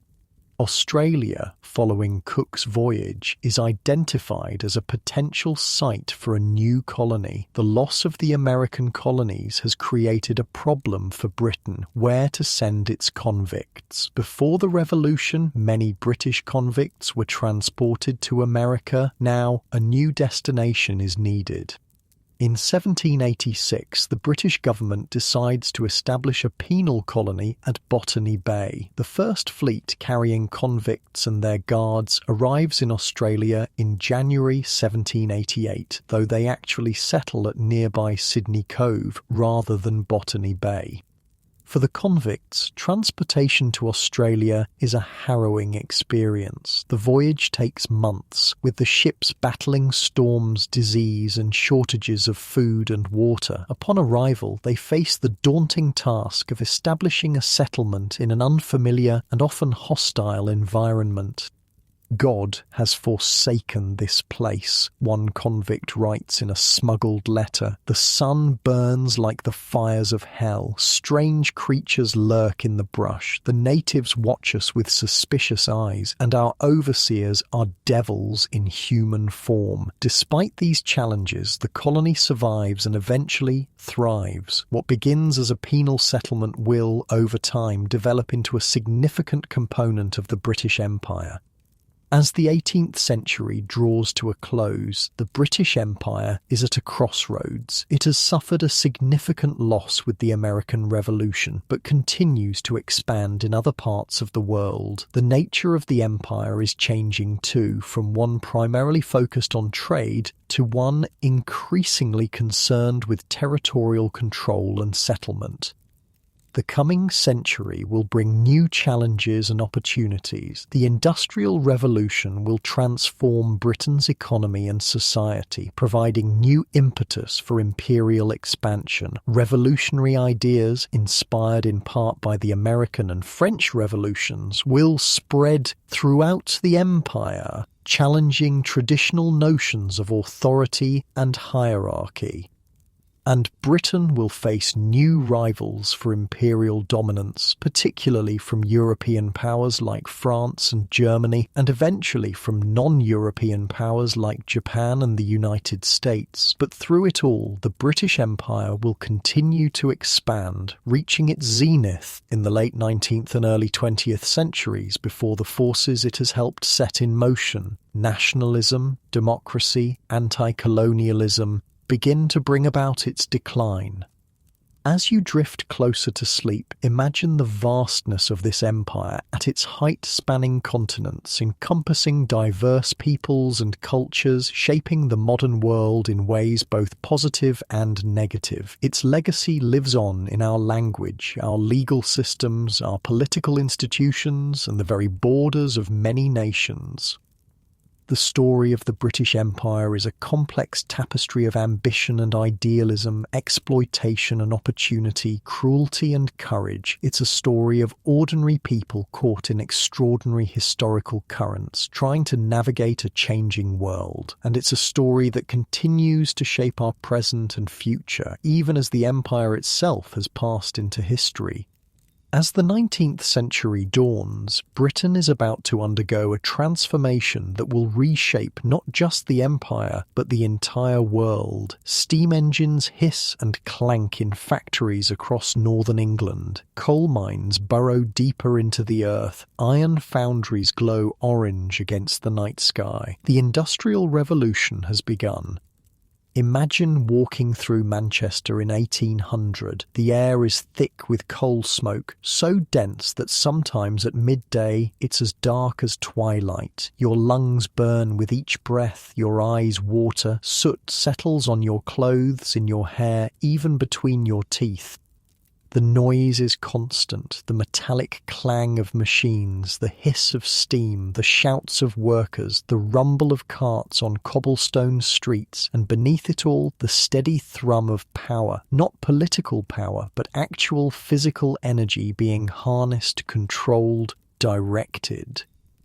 It's like the whole world suddenly woke up, a visiting French merchant remarks, and decided to make things.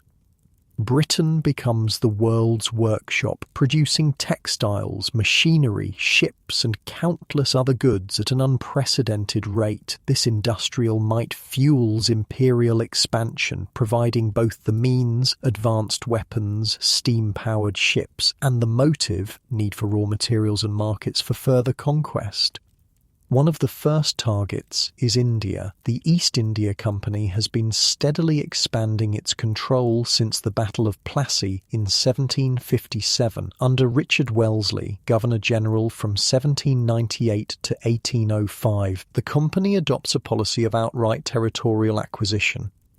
Wellesley uses a system called subsidiary alliances. Indian rulers who accept these agreements get British protection but must accept a British resident at their court and can't negotiate with other states without British permission. It's protection in the same way that a mob boss protects a local shop owner.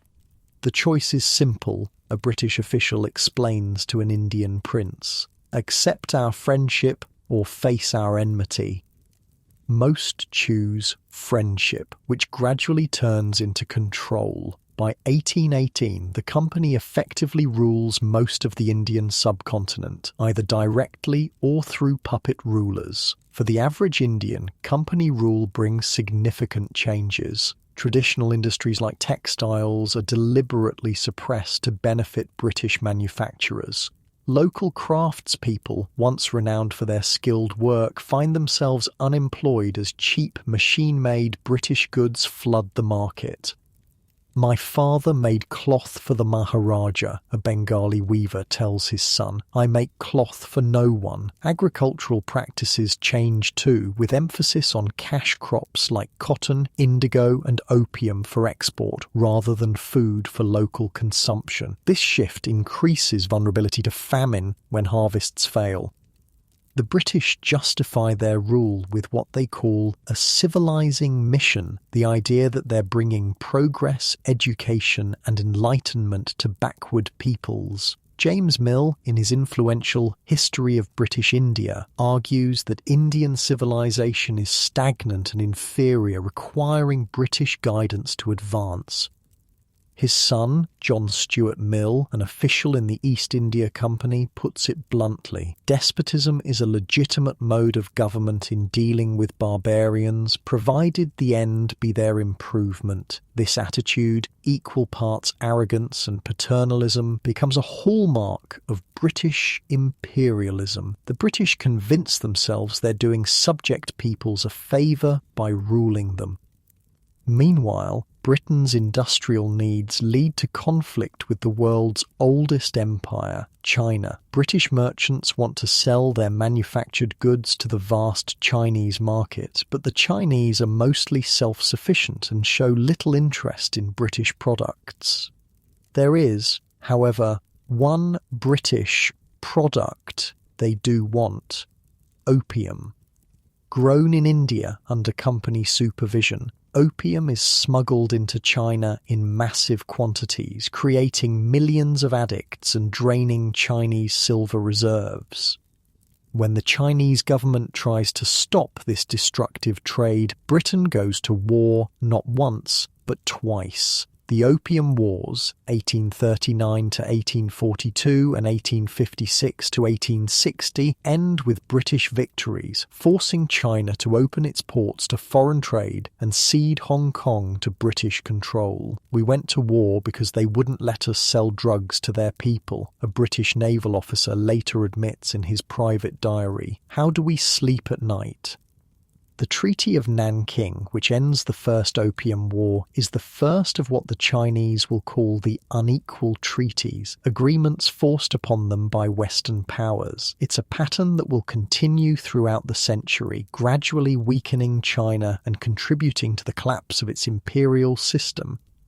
In 1837, a young woman named Victoria becomes Queen of the United Kingdom. Her reign, lasting until 1901, will coincide with the zenith of British imperial power. During this Victorian era, the empire expands dramatically, especially in Africa. The early Victorian period sees the abolition of slavery throughout the British Empire in 1833. While morally right, this creates economic challenges for colonies dependent on slave labour, particularly in the Caribbean.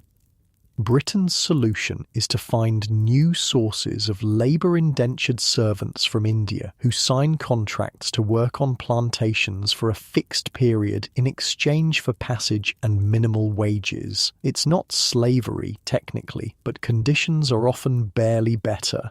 "We were promised paradise," an Indian labourer in Trinidad writes home. "We found hell instead." In Africa, Britain's presence is still limited in the early 19th century. There are settlements in Sierra Leone, founded as a haven for freed slaves, and the Cape Colony, taken from the Dutch during the Napoleonic Wars, but the interior remains largely unexplored by Europeans. This begins to change with the voyages of explorers like David Livingstone, who maps much of Central Africa between 1841 and 1873. Livingstone, a Scottish missionary, is driven by a desire to end the slave trade and bring Christianity and commerce to Africa. When Livingstone goes missing for 6 years, the New York Herald sends journalist Henry Morton Stanley to find him. Their meeting near Lake Tanganyika in 1871 produces one of the most famous greetings in history. Dr. Livingstone, I presume. These explorations open the African interior to European knowledge and consequently to European exploitation. By the 1880s, various European powers are scrambling to claim African territories. Back in India, the growing power of the East India Company concerns even the British government. The company has its own army, collects taxes, administers justice, and effectively rules millions of people, all while remaining nominally a commercial enterprise. The contradiction becomes unsustainable in 1857 when a massive rebellion called the Sepoy Mutiny by the British and the First War of Independence by Indian nationalists erupts across northern India. The immediate trigger is a rumour that new rifle cartridges are greased with cow and pig fat, offending both Hindu and Muslim soldiers. But the underlying causes are deeper resentment of foreign rule, fear of Christian proselytizing, anger at economic exploitation. The rebellion is marked by atrocities on both sides. Indian rebels massacre British civilians, including women and children, at places like Cawnpore. British forces respond with indiscriminate violence, executing suspected rebels by tying them to cannon muzzles and firing. "They're hanging everyone with a brown face," a British officer writes in disgust. "No trial, no evidence, just a rope and a tree." After the rebellion is suppressed, the British government decides the East India Company's time is up. The Government of India Act transfers all the company's territories and authorities directly to the British Crown. Queen Victoria becomes Empress of India, ruling the subcontinent through a viceroy and a complex administrative structure staffed largely by the Indian civil service, an elite corps of British administrators. This period sees efforts to reform Indian society according to British values. Practices like sati, widow burning, and thuggee, ritual highway robbery and murder, are suppressed. Western education is introduced, creating an Indian elite fluent in English and familiar with Western ideas, including concepts of democracy, nationalism, and self-determination that will eventually be turned against the British. "They teach us about freedom in their schools," an Indian student notes wryly, then express surprise when we want it for ourselves. The mid-Victorian period also sees Britain involved in European conflicts, most notably the Crimean War, 1853 to 1856, against Russia. This war, fought primarily in the Crimean Peninsula on the Black Sea, is notable for several reasons. It's one of the first wars to be extensively photographed and reported on by war correspondents, bringing the realities of combat home to the British public in unprecedented ways. It introduces Florence Nightingale and her nurses, revolutionising military medicine, and it exposes serious deficiencies in the British military system, leading to reforms. But for the average British soldier, the Crimean War is a nightmare of incompetence and suffering. Men die needlessly of disease and exposure due to inadequate supplies and poor planning. The infamous Charge of the Light Brigade, in which a British cavalry unit charges Russian artillery due to confused orders, becomes emblematic of the war's mismanagement.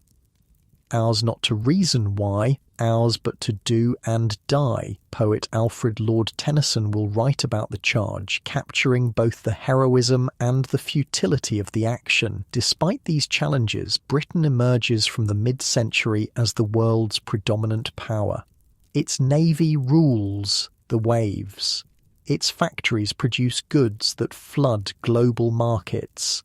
London is the world's financial centre, with the pound sterling serving as the international reserve currency. The late Victorian period sees the most dramatic expansion of the British Empire, particularly in Africa. The scramble for Africa begins in earnest after the Berlin Conference of 1884 to 1885, where European powers establish rules for claiming African territories.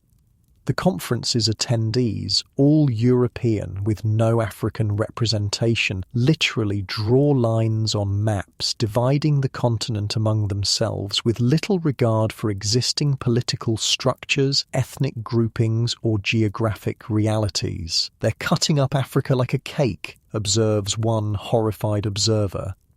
Britain claims vast territories, including what will become Nigeria, Ghana, Kenya, Uganda, and Sudan, among others. Cecil Rhodes, a British businessman and ardent imperialist, establishes British control over what becomes Rhodesia, now Zimbabwe and Zambia. Rhodes dreams of a British Africa stretching from Cape to Cairo, with a railway line connecting these two extremes of the continent. The railway is never completed, but the British do establish a nearly unbroken chain of territories from South Africa to Egypt. For Africans, the imposition of colonial rule is traumatic. Traditional political systems are dismantled or subordinated to colonial administration. Land and resources are expropriated. Labour is coerced through taxation that forces people into the cash economy. "The white man came with a Bible in one hand and a gun in the other," a Kenyan elder later recalls. "He told us to close our eyes and pray. When we opened them, he had the land and we had the Bible." Colonial administrators justify their rule with the same civilizing mission rhetoric used in India. They claim to be bringing progress, Christianity, and commerce to backward peoples. The reality is a system designed primarily to benefit Britain economically and strategically.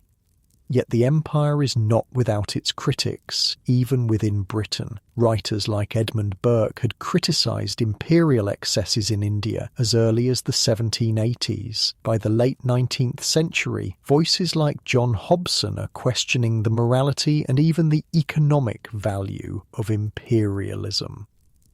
What is this empire for? Hobson asks. Who truly benefits from it? For most ordinary British people, the empire remains distant and abstract. They see it represented in exhibitions, newspapers, and popular culture. Exotic animals, strange peoples, thrilling tales of adventure and conquest. But few ever visit the colonies, and fewer still understand the realities of colonial rule. "The sun never sets on the British Empire," goes the popular saying, expressing pride in its global reach. What remains unspoken is the corollary. Somewhere in the empire, it is always darkest night. As the 19th century draws to a close, the British Empire reaches its territorial zenith. It encompasses nearly a quarter of the world's land surface and rules over approximately 450 million people, about 1/4 of the world's population at the time. But beneath this apparent strength, there are signs of strain. Other powers, particularly Germany and the United States, are industrializing rapidly, challenging British economic supremacy. Nationalist movements are stirring in various colonies, inspired partly by Western ideas of self-determination. And the costs of maintaining the empire, military, administrative and moral, are becoming increasingly apparent. The Boer War, 1899 to 1902 in South Africa, exposes the brutality of imperial conquest, with British forces herding Boer civilians into concentration camps where thousands die of disease and malnutrition. We are fighting, a British journalist writes, to maintain our control over people who manifestly do not want to be controlled by us. As you drift closer to sleep, consider the contradictions of the Victorian Empire at its height, the material progress alongside human exploitation, the ideals of liberty and justice alongside the realities of conquest and subjugation, the self-confident assertions of civilizational superiority alongside the often brutal methods used to impose that civilization. The British Empire in this period shapes the modern world in countless ways, drawing borders that still exist today, spreading the English language globally, establishing political and legal institutions that continue to function. Its legacy is complex and contested, inspiring both pride and shame, admiration and anger. And as the 20th century dawns, this empire, the largest in human history, will face challenges that will ultimately lead to its dissolution, returning to the status of the small island nation from which it began. But that's a story for another part of our journey through the rise and fall of the British Empire. As the 20th century dawns, the British Empire stands at its territorial peak. The map of the world is splashed with pink, the colour used to denote British possessions stretching across every continent. 1/4 of the Earth's land surface and 1/4 of its population are under British rule. Queen Victoria, the embodiment of the empire, dies in January 1901 after a 63-year reign. Her son, Edward VII, inherits not just a throne, but a global colossus that seems eternal and unshakable.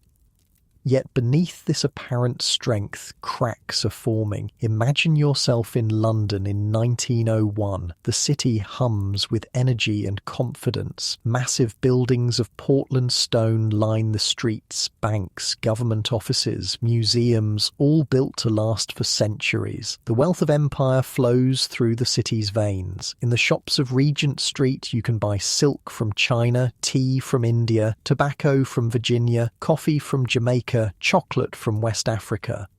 The century opens with Britain at the pinnacle of world power, declares the Times. What greatness lies ahead, but a different view emerges if you look more closely. In the East End, poverty is rampant. Children with hollow cheeks and ragged clothes beg on street corners. Workers crowd into tenements where disease spreads easily. The wealth of empire enriches some, but certainly not all. And in the colonies themselves, the rumblings of discontent grow louder. In India, the Indian National Congress, founded in 1885, is evolving from a loyal opposition to a more assertive voice for Indian rights and eventually independence. In Ireland, demands for Home Rule intensify. In Africa, the first stirrings of nationalist sentiment emerge among Western-educated elites. The new century also brings new rivals. Germany, unified only since 1871, is industrializing rapidly and building a navy to challenge British maritime supremacy. The United States, having emerged from its civil war as a unified nation, is becoming an economic powerhouse. Japan, transformed by the Meiji Restoration, defeats Russia in 1905, becoming the first Asian power in modern times to defeat a European one. British leaders sense these challenges. Joseph Chamberlain, Colonial Secretary from 1895 to 1903, proposes imperial preference, a system of tariffs that would bind the empire closer economically. But free trade orthodoxy runs deep in British thinking, and his proposals meet resistance. In 1902, Britain signs an alliance with Japan, recognizing it can no longer maintain naval supremacy in every ocean simultaneously. In 1904, the Entente cordiale with France ends centuries of Anglo-French rivalry. In 1907, an agreement with Russia completes the Triple Entente. These diplomatic maneuvers reflect a new reality. Britain is no longer strong enough to stand alone. It needs allies. The days of splendid isolation are over, admits Foreign Secretary Lord Lansdowne. The first truly global challenge to the empire comes in 1914 with the outbreak of World War I. Britain enters the conflict after Germany violates Belgian neutrality, but the war quickly becomes a struggle for imperial as well as European dominance. For the average British soldier, many of whom come from working-class backgrounds, the war is a nightmare beyond imagining. In the trenches of the Western Front, men live like animals, knee-deep in mud and filth. Rats grow fat on corpses, lice infest unwashed bodies. The constant artillery bombardment drives some men mad. The noise never stops, writes a young lieutenant to his mother. Even in sleep I hear it. Will I ever know silence again?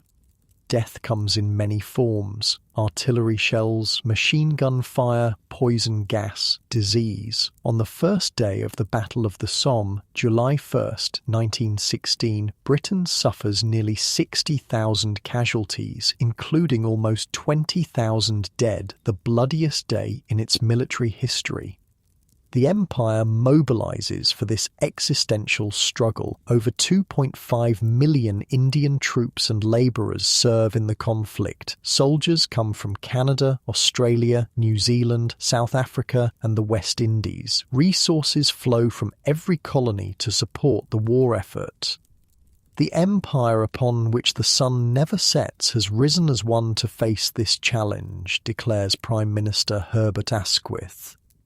But the war strains imperial bonds even as it demonstrates imperial solidarity. In Ireland, nationalists stage the Easter Rising in 1916, brutally suppressed but setting the stage for the Irish War of Independence a few years later. In India, expectations of reward for loyalty and service grow. They use us as cannon fodder, an Indian soldier writes from the Western Front. Will they see us as equals when this is over? For Muslims in the empire, there's a particular dilemma as Britain fights against the Ottoman Empire, whose sultan is the caliph, the spiritual leader of Islam. This creates tensions in India, Egypt, and other Muslim-majority areas under British rule.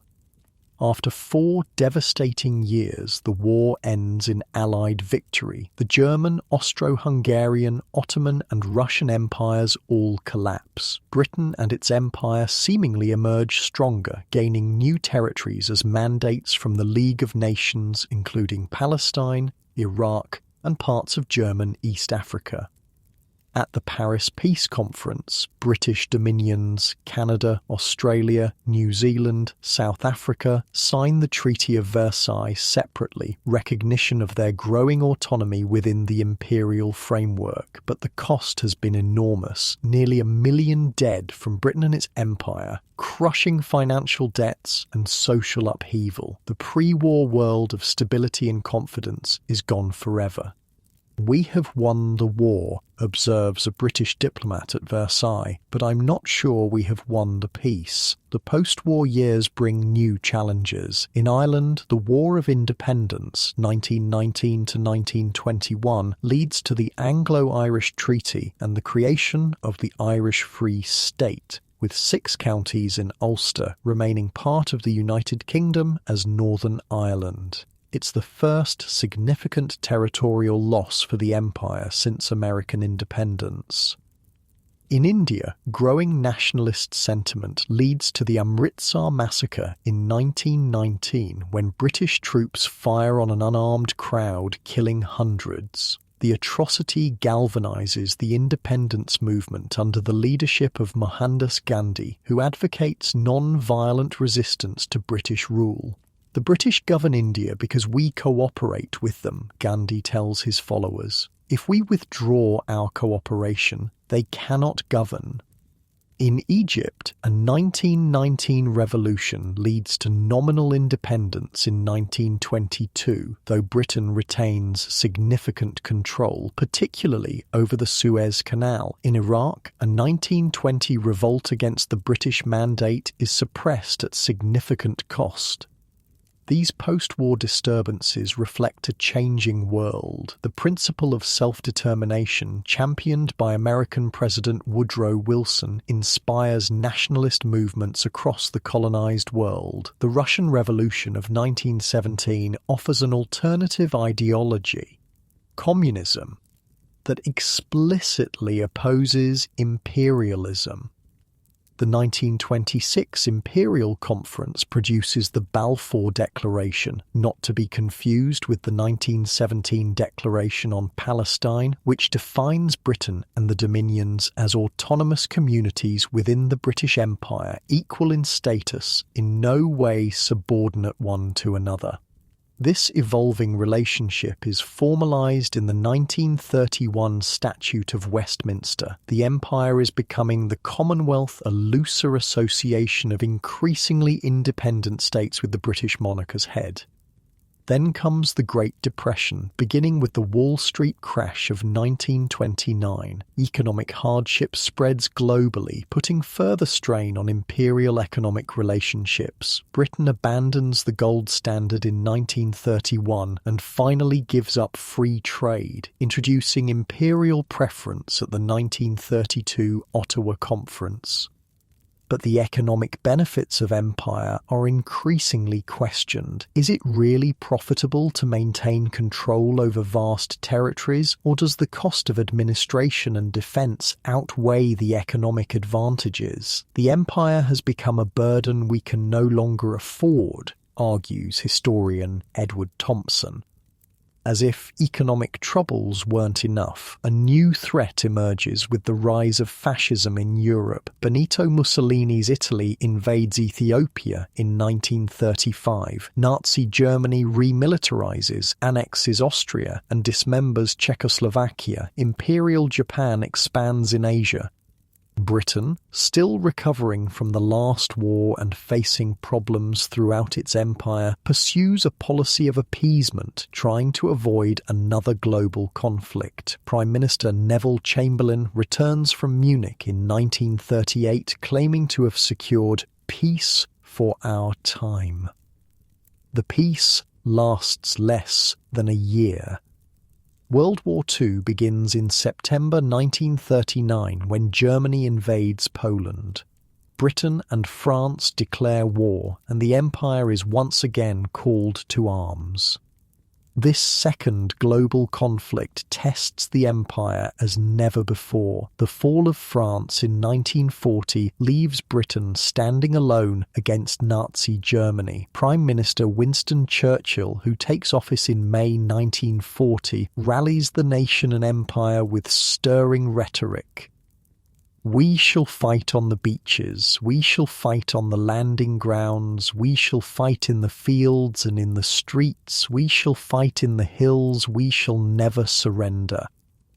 The Empire responds to the call. Canadian, Australian, New Zealand, South African and Indian forces fight in Europe, North Africa and Asia. Colonial resources again flow to support the war effort, but the war brings unprecedented humiliation as well.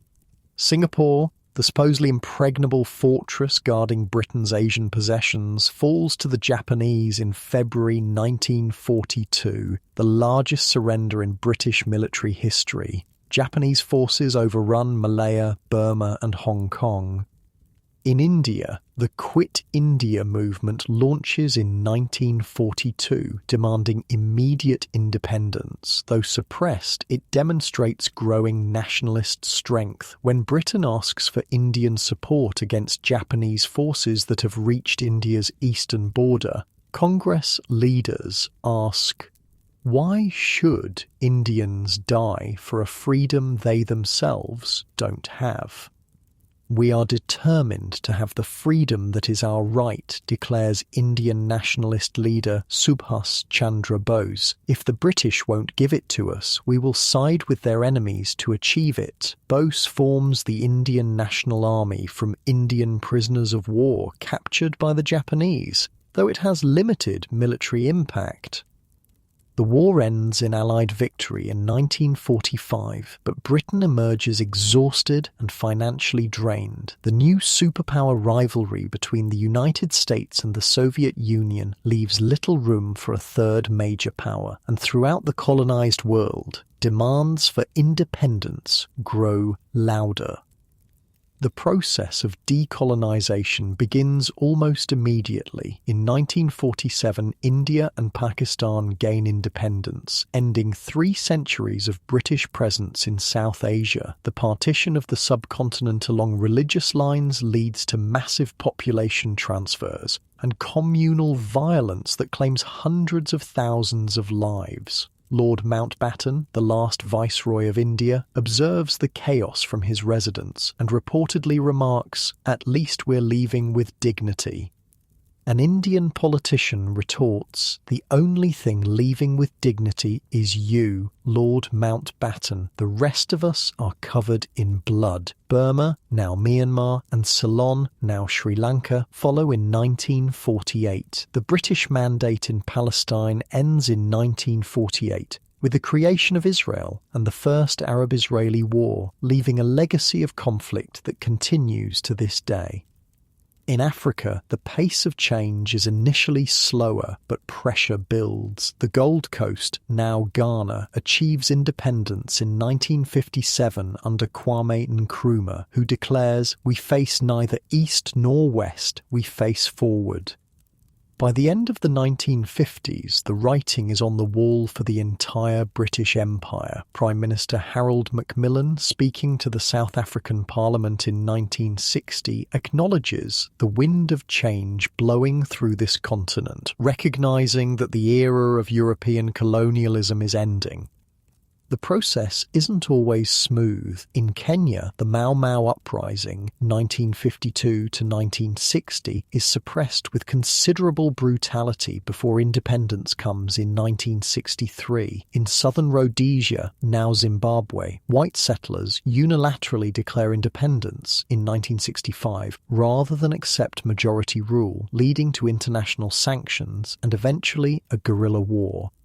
In Aden, part of modern Yemen, and Cyprus, British forces face armed insurgencies. Malaya, now part of Malaysia, achieves independence in 1957 after a long communist insurgency is defeated. For British officials overseeing this dissolution of empire, it's a bittersweet experience. Many have spent their entire careers in colonial service, genuinely believing in their civilizing mission. Now they watch as the flags come down and their life's work ends. "We arrived with such certainty," a retiring colonial officer in Africa writes in his diary. "We leave with such doubt." For the peoples gaining independence, the moment is one of jubilation, but also uncertainty. Colonial borders, drawn with little regard for ethnic or historical realities, become international boundaries, setting the stage for future conflicts. Colonial economic systems designed to benefit the metropole leave new nations dependent and underdeveloped. "The British have left," observes a Nigerian journalist, "but their ghosts remain." By 1970, most of the British Empire has achieved independence. What remains are a few scattered territories: Gibraltar, the Falklands, a handful of Caribbean and Pacific islands. The Commonwealth provides a forum for cooperation among former colonies, but it's a far cry from the imperial system it replaced. The empire that once ruled a quarter of humanity has largely dissolved, returning to something resembling its original borders. The pink-coloured lands on the map have reclaimed their own identities and destinies. As you drift closer to sleep, consider the dramatic arc of this imperial story, from small island nation to global superpower and back again, all in the span of a few centuries. The British Empire shaped the modern world in countless ways, for better and worse. Its legacy lives on in languages spoken, borders drawn, institutions established, and historical memories formed. It was an empire on which, as the saying went, the sun never set. But like all human creations, it had its morning, its noon, and its evening. And as the imperial sun finally sets, a new world order emerges from its long shadow, a world of nation-states, international organizations, and new forms of power and influence beyond the territorial control that defined the imperial age. By the early 1970s, the British Empire has largely dissolved. The mighty imperial structure that once ruled a quarter of the world's land and population has contracted back to the British Isles, with just a scattering of small territories remaining across the globe. But the story isn't quite over. The final decades of the 20th century see the completion of the decolonization process and a reckoning with the imperial past. It's a quieter, more reflective chapter in the epic tale of the British Empire, a time of endings, transformations, and legacies. On a grey London morning in 1972, a fleet of ships arrives at the Tilbury docks. These aren't the powerful warships or merchant vessels that once projected British power across the oceans. They're small, overcrowded boats carrying Ugandan Asians, British passport holders expelled by dictator Idi Amin. These refugees are part of communities established during imperial rule, when Indians were encouraged to settle throughout the empire as merchants, clerks, and labourers. Now, as newly independent nations assert their identities, these imperial diasporas sometimes find themselves unwelcome. My grandfather came to Uganda because the British wanted him there. A young woman clutching a single suitcase tells a reporter, "Now we come to Britain because nowhere else will have us." For Britain, accepting these imperial refugees is both a moral obligation and a practical challenge. The country itself is struggling with economic problems, inflation, unemployment, industrial unrest. The glory days of imperial power and prosperity seem increasingly distant. Meanwhile, the slow process of decolonization continues. In the Caribbean, former colonies gain independence one by one. Bahamas in 1973, Grenada in 1974, Dominica in 1978, St. Lucia and St. Vincent in 1979, Antigua and Barbuda in 1981, St. Kitts and Nevis in 1983. Each independence ceremony follows a similar pattern. The Union Jack lowered, a new national flag raised, speeches about friendship and cooperation, a sense of both celebration and melancholy. "We were never meant to rule these islands forever," an elderly British governor says privately after one such ceremony, "but I wonder what we were meant to do." The question reflects the ambiguity of the imperial project. Was it about trade, strategic advantage, civilizing mission, or simply power for its own sake? As the empire recedes into history, these questions become more philosophical than practical. In 1976, the British economy is in such dire straits that the government must request a loan from the International Monetary Fund, a humbling moment for a nation that once dominated global finance. The contrast with imperial grandeur couldn't be starker. "We used to lend money to half the world," a Treasury official remarks. "Now we beg for it ourselves."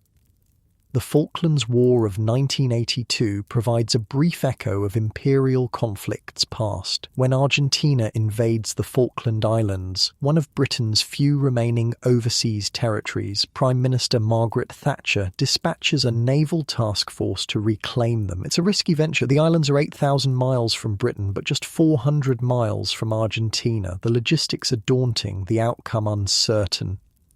For the British soldiers and Marines who fight in the Falklands, the experience is brutal. The South Atlantic winter brings bitter cold, with temperatures dropping below freezing. Sleet and snow driven by howling winds cut through clothing. The boggy ground turns to mud that sucks at boots and makes every step an effort.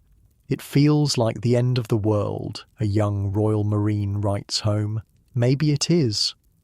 Despite the challenges, British forces succeed in recapturing the islands after a 10-week conflict. The victory boosts national morale, but it's an anomaly in the broader pattern of imperial retreat. In Africa, the final significant colonial holding, southern Rhodesia, where white settlers had unilaterally declared independence rather than accept black majority rule, finally becomes independent Zimbabwe in 1980 after years of guerrilla warfare and international sanctions.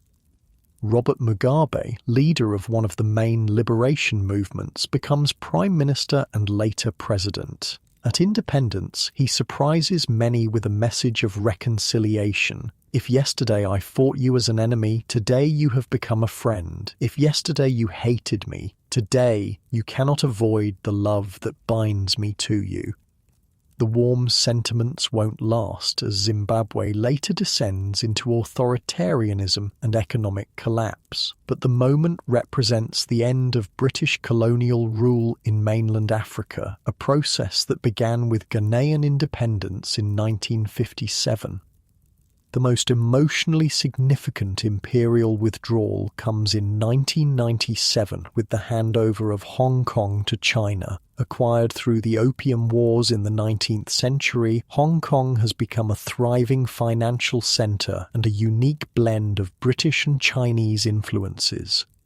On a rainy night in June 1997, the final British governor, Chris Patten, fights back tears as the Union Jack is lowered for the last time. Prince Charles and Chinese President Jiang Zemin watch as the flags change and sovereignty transfers at midnight.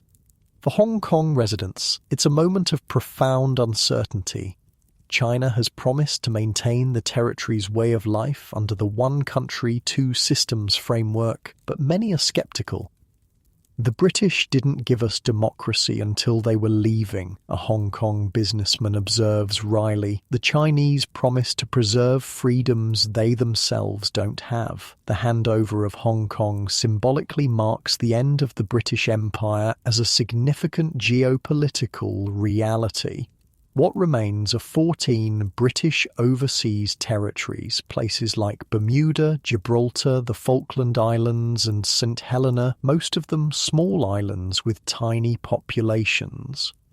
As the actual empire fades into history, Britain grapples with its imperial legacy in increasingly complex ways. The Commonwealth, an association of former British colonies and dependencies, evolves from an imperial club into a more egalitarian organisation focused on shared values and cooperation. The Commonwealth Games, held every 4 years, become a visible symbol of these post-imperial connections. Athletes from 72 nations and territories, from India to Tonga, from Canada to Cameroon, compete in a festival of sport that acknowledges shared history while celebrating distinct identities. "We're family," a Jamaican sprinter tells a Scottish competitor at the 2002 Manchester Games. Dysfunctional sometimes, but still family. Within Britain itself, the relationship with the imperial past becomes more complicated. Immigration from former colonies, particularly from South Asia, the Caribbean and Africa, transforms British society, making it more diverse but also generating tensions and backlash. The Windrush scandal that emerges in 2018 highlights these complexities. Caribbean immigrants who arrived in Britain between 1948 and 1971, invited to help rebuild post-war Britain, suddenly face deportation threats because they lack documentation proving their right to remain, despite having lived in the UK for decades. "They wanted our labour then," an elderly Barbadian man says. "They don't want us now." The scandal forces a national conversation about immigration, identity, and the obligations owed to people from former colonies. In museums, universities, and public discourse, the imperial past becomes a battleground for competing interpretations. Some emphasize the positive aspects: infrastructure development, the spread of English language and literature, the establishment of educational and legal institutions. Others focus on exploitation, racism, cultural destruction, and the violence often used to establish and maintain imperial rule. The debate extends to physical symbols of empire. Statues of imperial figures like Cecil Rhodes become focal points for protests. Should these monuments remain as historical artifacts, be removed as offensive glorifications of oppression, or be recontextualized with additional information about their complex legacies? "We can't erase history," argues a British historian, "but we can try to understand it more fully." For former colonies, the imperial legacy is equally complex. The borders drawn by European powers, often with little regard for ethnic, linguistic, or historical realities, remain as international boundaries, creating challenges for national unity and regional stability.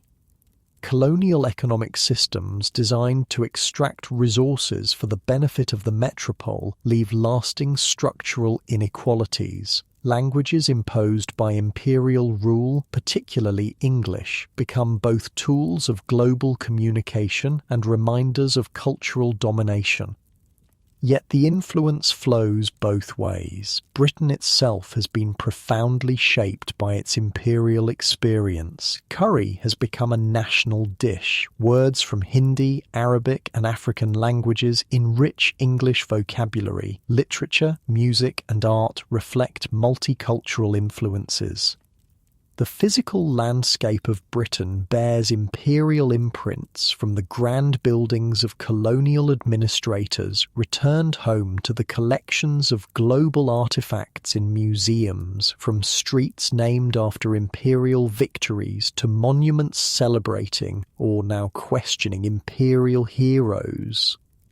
"The empire didn't just change the world," reflects a British Nigerian writer. "It changed Britain too, in ways we're still discovering."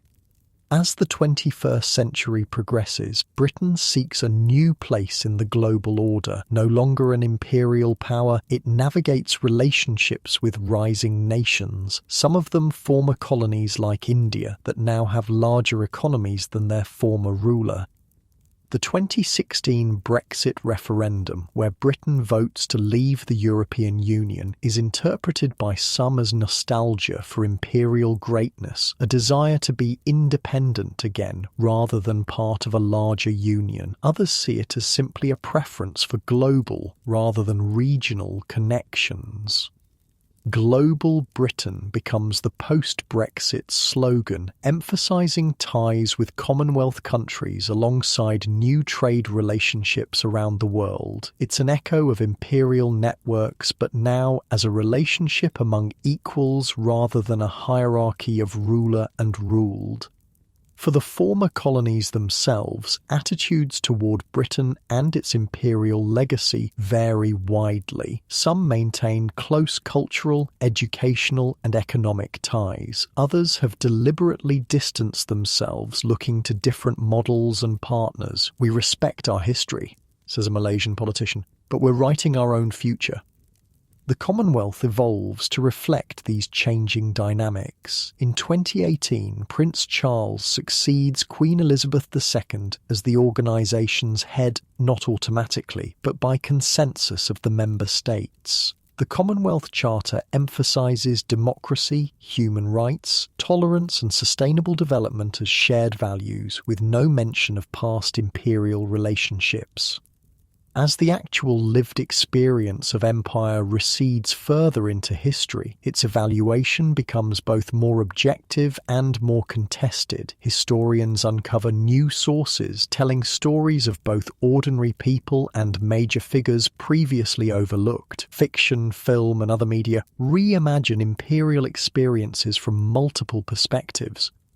The British Empire, like all human creations, was neither wholly good nor wholly evil. It was a complex system built by people with mixed motives, operating according to the assumptions and values of their times. It brought technological development and educational opportunities to some, exploitation and cultural disruption to others.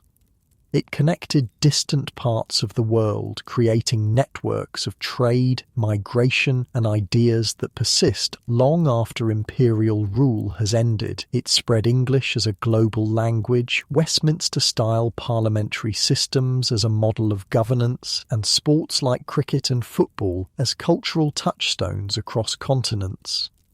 But it also imposed foreign rule on peoples who didn't choose it, extracted wealth that benefited primarily the imperial power, and established racial hierarchies whose psychological impacts outlast their formal structures. The empire was neither the glorious civilizing mission of Victorian mythology nor the unmitigated evil of its harshest critics, a contemporary historian writes. It was human history on a global scale with all the complexity that implies.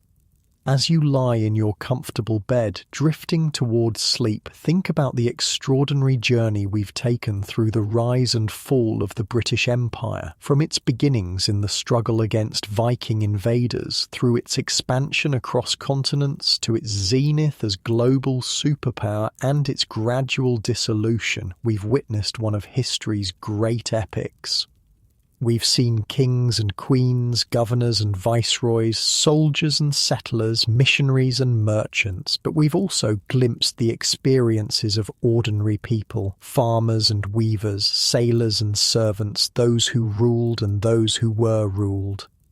The story of the British Empire is, in many ways, the story of our modern world. The international system of nation-states, the global spread of the English language, the borders of countries across Africa and Asia, the multicultural nature of societies from Canada to Singapore, all bear the imprint of this historical force.